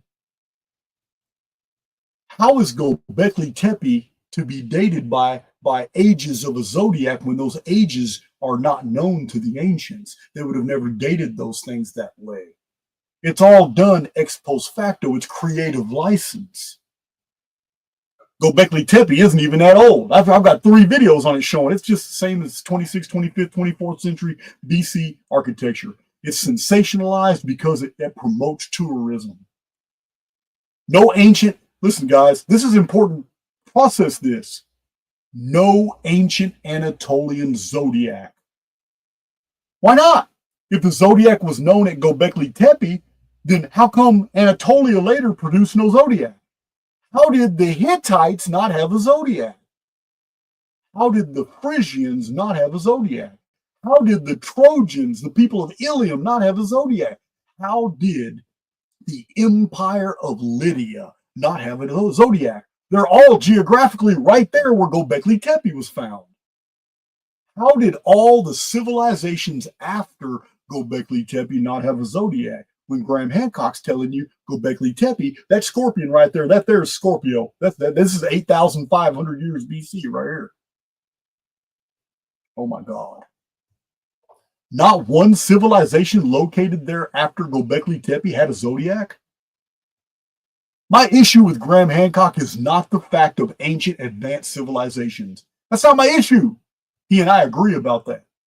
It is that his dating is the same as the Golden Dawn Society mystics, dating everything at 11,500, 12,000 BC, and basically predicating it all on a simple mistake by Plato that 9,000 moons before Solon, and that is not 9,000 years. Eudoxus corrected that. My data sets are unassailable on the Egyptian lunar reckoning system, correcting the Atlantis dating. But the mystics say that Atlantis and Lemuria was at that time, and Graham Hancock leans on that. Hancock uses sophisticated reporting and modern discoveries, but promotes the same old falsified dating. It's a really good admixture of truth with fiction. It was in the 1800s that we are told that the houses of the Zodiac were 2,160 years each. Ptolemy in Tetrabiblos never said that. We are told in the 1800s that the zodiacal cycle is 25,920 years. Tetrabiblos never said that. And this is very popular for modern authors to cite who don't even know what they're talking about, thinking that this is a very ancient system and it all sounds very believable, but it's not. This is the system of Helena Blavatsky as promoted in The Secret Doctrine, who in her own lifetime was a recluse because the scholarship, the academia of her period said she was absolutely full of shit, and they ignored her. When pressed to provide her source materials, her sources were a cave in Tibet where she sat at the foot of the masters. Yeah, that's not going to do. That's not going to do at all. So, Blavatsky, an occultist and mystic who was labeled a fraud by many of her contemporaries, even other mystics, is the origin of the concept of the age of Taurus, the age of Aquarius. She is the origin of the 25,920 year cycle. And as I've shown, she also admits that the idea of an ancient solar zodiac is highly contended. Is that not oxymoronic? This newly imposed system of the zodiac from Ptolemy in the 2nd century AD now overlays a 25,920 year template over the history of the world that has never before been recognized or acknowledged. Instead of the historical Yuga ages of India, instead of the phoenix cycles that I have so profoundly documented, instead of the sun calendar ages of the ancient Americas, of the Maya, the Olmec, the Zapotec, the Quiche, the Aztecs, instead of the metal ages of the Mediterranean, of Hesiod, the gold and the silver, the bronze, the iron ages, all these ancient historical models that these different cultures so prolifically published about. Instead of all these models, we have a new zodiac imposed at processional ages of 2,160 years that none of these civilizations had ever heard of. And yet modern authors today are all dating their research findings based off this new system, ignoring the yugas, ignoring the stars, ignoring the phoenix cycles, ignoring the sun calendar cycles, ignoring the mandates of heaven, ignoring the Middle Ages of all of our predecessors. Graham Hancock and his ilk ignore all these ancient calendrical systems that Archaix has brought back to the table in order to promote a fictitious zodiacal processional cycle of 2,160 years, which was unknown to the entire world until the 1800s, which was superimposed over a zodiac that was fully developed in the 2nd century AD, which took 500 years of development since 300 BC, which could only have been developed after 713 BC when the zodiacal belt was shifted 23.5 degrees, which the world never took because of a 300-year dark age. But that 300-year dark age was caused by a cataclysm that had shifted the zodiacal belt of that day another 23.5 degrees when the dragon fell and changed from Alpha Draconis to Kakab. And then Kakab changed to Polaris, where it is today. And it's been at Polaris for 27 centuries. What happened to precession of the equinox? So, this caused later historians to now fit the new constellation model over the known historical record and apply new interpretations to old concepts. Once this was done, the foundation stars of heaven now became the Tetramorph of Christianity and Judaism. And the cosmic pyramid was lost to a circle of animals. This caused a complete loss of knowledge of the importance of the hundreds of pyramids all over the world. Remember, the archaeological record shows us pyramids are everywhere. It also shows us that zodiacs are nowhere. Process that. Not only has the alternative history genre of authors all bought into this 26,000-year model, but the occultists and mystics of the past 300 years all used it to, well, 250 years have all used it to promote their Atlantis and Lemuria theories. What is painfully obvious unveiling this model as a fraudulent overlay over history is the fact that this same 26,000-year cycle is also promoted now by NASA, the very organization that was begun to provide the public a totally falsified version of reality. Here is just a list of some of the authors who are using a totally bogus model of 26,000 years in order to promote their historical fantasies. I can already name, you know Billy Carson is, you know Matt LaCroix, Jimmy Corsetti, and you, of course, Graham Hancock and Fingerprints of the Gods. You already know they are. I can go right to the sections on Graham Hancock's books. From the Ashes of Angels, Andrew Collins. Yeah. This theory, good book, probably made him a whole bunch of money. He promotes the 26,000-year theory. Let me tell you something. If it wasn't for the precession of the equinox, yeah, these books would be in the garbage. The only thing that empowers these guys' thesis is a false paradigm. When you remove the 2,160-year falsified Zodiac age, these books are getting thrown out. They would have no power to persuade. Remove the false dating construct, and these are garbage. These are garbage. Garbage books. They're not the only ones. Yeah. Right here? Yeah. Genesis of the Grail Kings, Lawrence Gardner. Remove the false zodiacal dating, and yeah, your theory falls apart. Graham Hancock leans heavily on the 26,000 years. He leans heavily on the zodiac being 2,160 years. He dates things by age of Taurus, age of Leo, age of Taurus. What is it? Age of Aquarius. Here it is right here.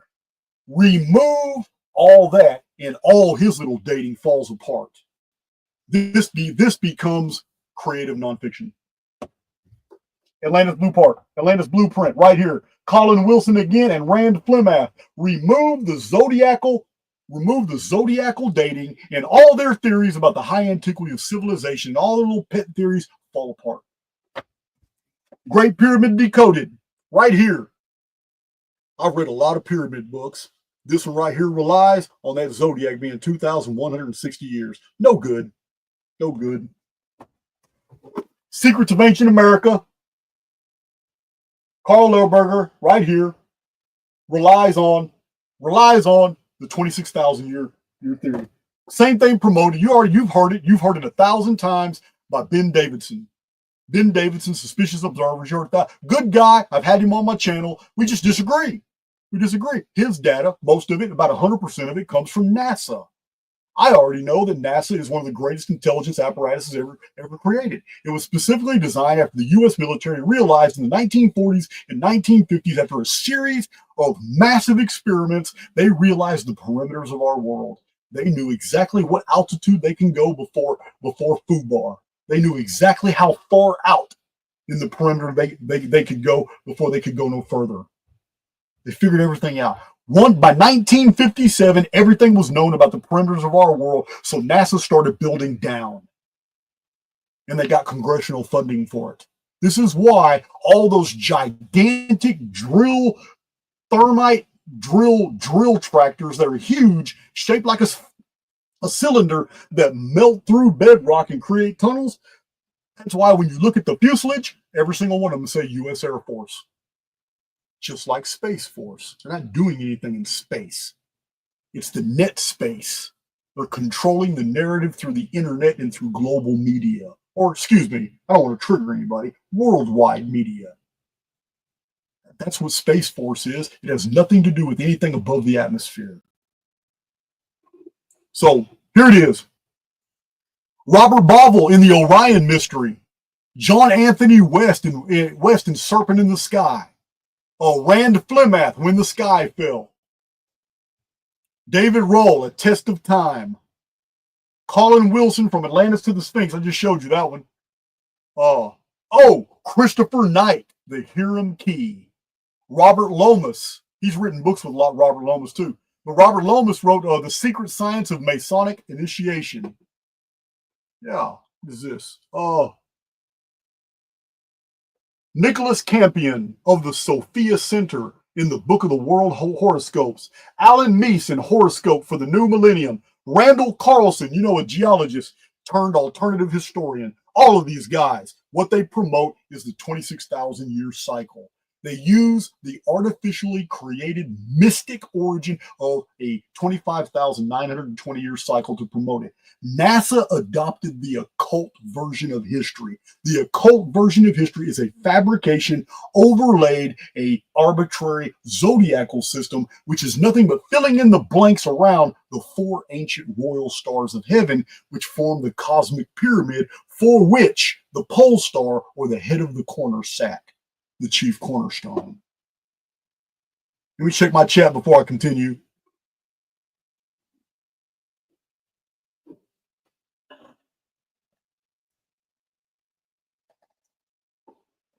All right. Hey, missing link. What you doing, bud? Man, I got so many emails I need to catch up to. I believe Jesse Howell is one of those emails. I'm sorry, bud. I've been so busy catching up on life. I see you, Jesse. Jesse had me on his channel when I was a pup on YouTube. When I was a small channel. He had me on his channel 3 times, and I've had him on my channel 1 time. I think he was trying to turn it into a cooking show. That's okay. We love Jesse. All right. Let's see here. Chat looks good. Thank you guys. Thank you, moderators, for hanging with me. I know we're not done yet. We're about 10 minutes into it. Yeah, we're about 10 minutes into it. I already know I'm getting enemies behind this video. I already know I'm triggering a bunch of people, but you know what? I'm hoping it brings the community closer. I'm hoping that this revelation, this video, I'm not done, but I'm hoping this video is going to open a lot of people's eyes to like, damn, everything I've been told about history is wrong. Here's history right here, guys. This is the verifiable history right here. The Archaix data sets are all here. This chart actually represents about 20 books that I have written and over 1,000 videos. Yeah. This right here is the chart. And I've made so many new discoveries in the last year since I developed this chart. I can actually add to this chart, not take away from it. I can add to it with all the, you guys know I'm always discovering new stuff because I never stop looking. This video, you can actually thank Marty Leeds for, because I wasn't planning on going any deeper on the Zodiac.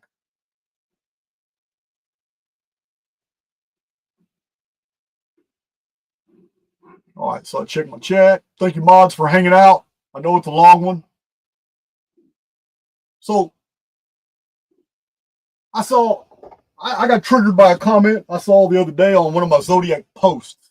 Somebody was talking about, now, Jason, you're wrong, man. The Epic of Gilgamesh is proof of the Zodiac. Listen, it is not proof of the Zodiac. I'm going to educate you right now. I already showed you what scholars said about the Zodiac being developed out of the story of the Epic of Gilgamesh, which is also the story of Hercules. But instead of just resorting to an old authoritative encyclopedia, I'm just going to tell you, the Epic of Gilgamesh is the solar hero after the flood. After the collapse of the vapor canopy, the sun appears. So the sun is born. And the lunar moon count systems gave way to the solar calendars. So we have the solar hero took the place as herder of the stars, the shepherd. Now, in Gilgamesh's case, the shepherd turned hunter. This is Amar Udaak, Amerodak, Marduk, Nimrod, all the same person. I got a whole book. I don't know if my mods can find it, but I have a book that's unpublished called King of the Giants, Mighty Hunter of World Mythology. That's what we're talking about right now. I wrote this book 20 years ago. It's a PDF download. It's all about the life and history of Gilgamesh, of Nimrod. So the ancient 4 royal stars were used in the solar hero epics like Gilgamesh, who usurped the power of the stars. He usurped the power of the shepherds as he became the hunter, the mighty hunter before the Lord, who took down the old goddess cultures in first conquering the bull and then the lion. Both the bull with its horns and the lion are goddess symbols. I have 4 or 5 videos on the goddess where I show that the bull was an ancient goddess symbol. Dancing over the bull was done in recognition of the goddess. It was done at Knossos. It was done at Catalhuyuk, outside Gobekli Tepe. So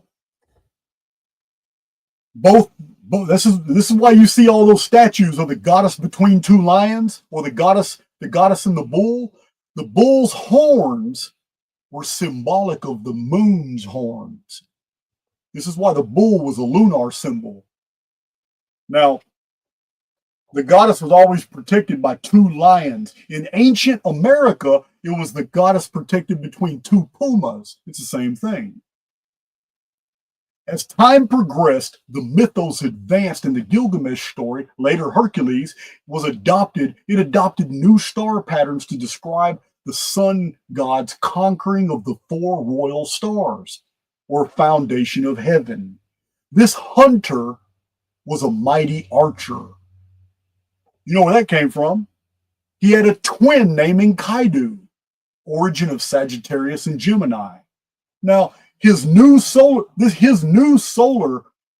travel concerned day and night, and this is where the balance came from, later called Libra. The scales concern the system that was diurnal, the old Shar system of day and night. Remember, the evening and the morning was the first day. The sun separated the day from the night.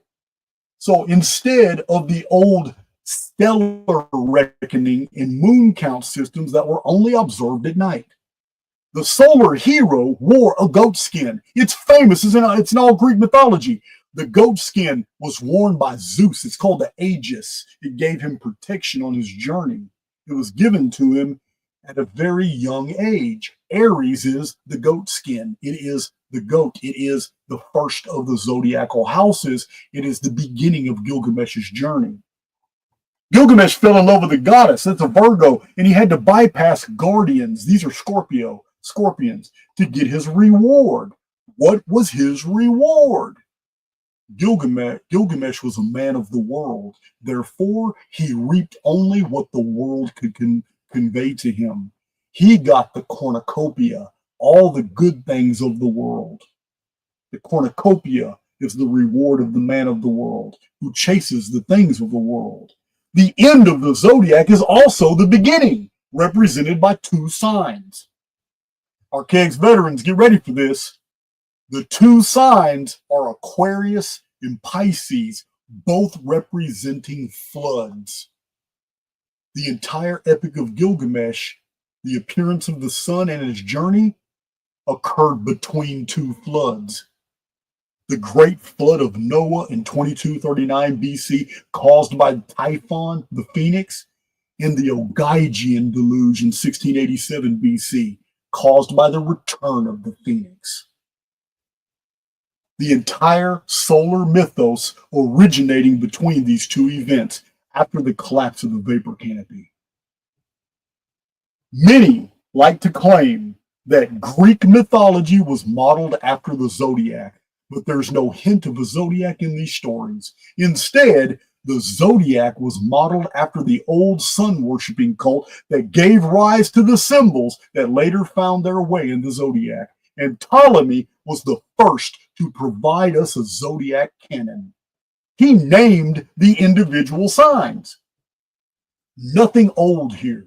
Circling the square of heaven was the replacing of the foundation of heaven, the immortal souls, into the ring of animals. I'm going to repeat that. Christianity and the makers of the Zodiac took the 4 royal stars of heaven, the foundation of heaven, which is what the immortal soul. Remember, every soul is a stone in the monument of man.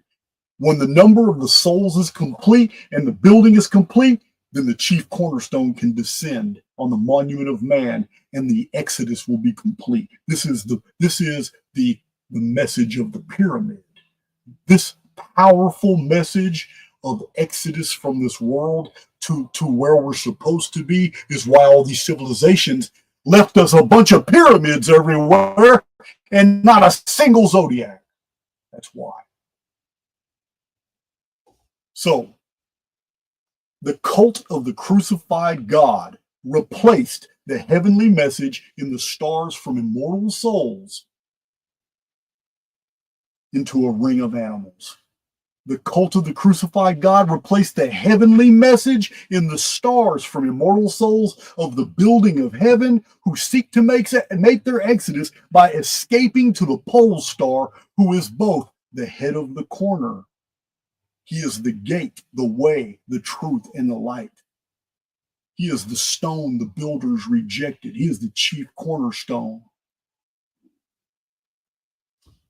They were replaced by the man of the world, a bloody hunter-conqueror who sought immortality but never found it.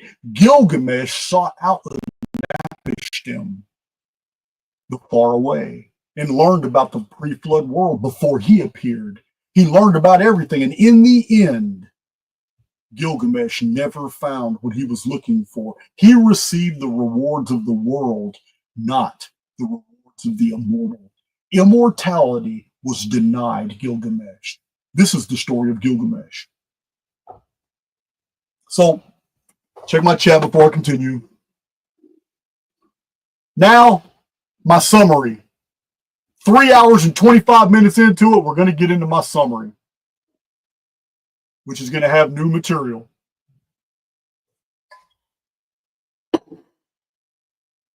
All right.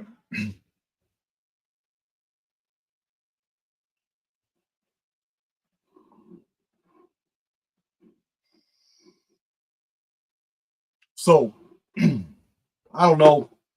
I'm not going to get derogatory here. Marty's channel only gets real attention when he talks about Archaix. I noticed that. I went and looked at his channel, trying to figure out why this guy keeps attacking me. So he believes that many of the commenters are there to support him, when in reality, those commenting under the videos he does about Archaix, they don't comment on any of his other videos. This is easy to see. This means they aren't there to support Marty. They're there to hate on me. They're there to hate on Archaix. So I looked at the commenters. I couldn't believe how many of them I recognized. They are people I have blocked from Archaix. There's a lot of people blocked from Archaix. You know, with Tartarian Truth and others, they do these videos. It's the same group that goes from group to group to group and participates in all these hate Archaix videos. So Marty is deceiving himself if he's believing he's getting all this extra support. He's not. People are there for a totally de facto reason, negative reason. They're there to hate on me, not support Gnostic Academy. So proof of this is in the fact that they're just filled with the people that I have blocked. So embarrassing. So Marty holds that Yahweh in the Old Testament is the same as Jesus in the New Testament, and such a connection can only be made made by being the most unread, unstudied, clueless, brainwashed religionist around. Yahweh was a demon, as I clearly show in my Dark Scriptures playlist, which is the conclusion of major authors like Neil Freer, Jack Barringer, Paul Tice, and many, many others. Yahweh is not the God of the New Testament. He's a bloodthirsty, homicidal maniac. So, I don't know. In the end, let's see if I have any more images. I might have a couple more images. So,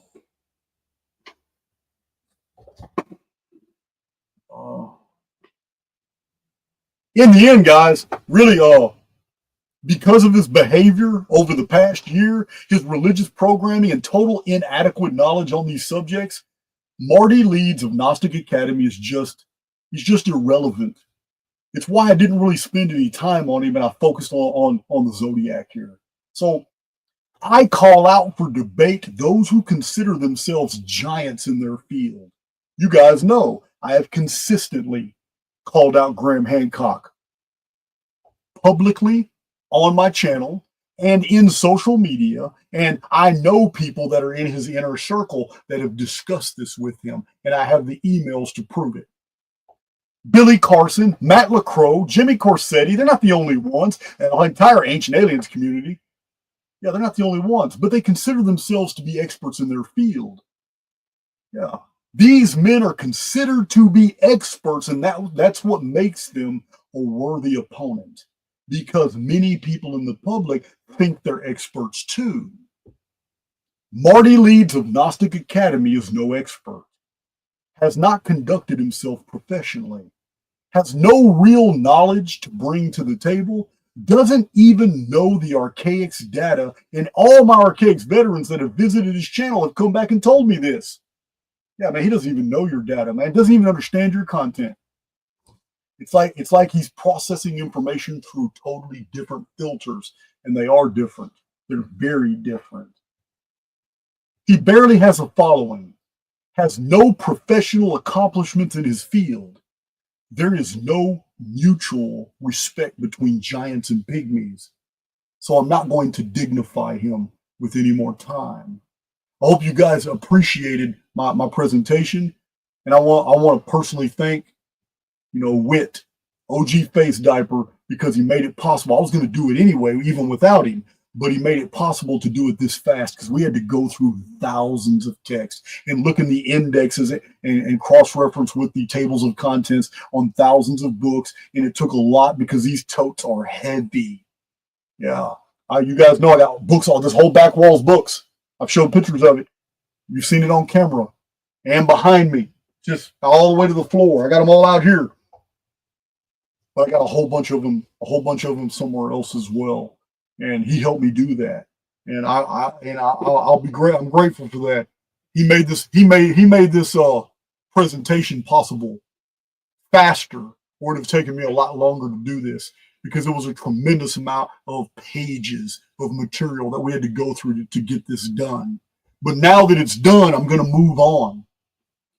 There's no reason for me to dwell on the Zodiac anymore. I'm going to move on. I have so many other research projects on new material, new paradigms, new iconoclastic material that we need to discuss as we put our world back together from the lies of all these contemporary authors. Yeah, you can trash these books. Trash them. Because they're not telling you the truth. This is Jason of Archaix. Love you guys, but I'm already hungry. I'm always hungry after a 3-hour video. Let's see here. There it is. Love you guys.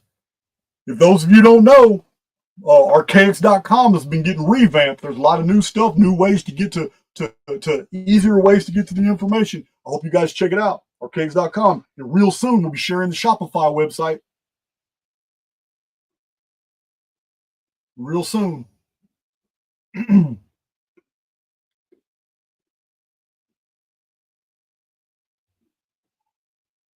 All right, I'm checking everything out. Let's get this beautiful outro going, and I hope you guys agree. You can say right there in the chat, did I make my case? That's all I'm asking.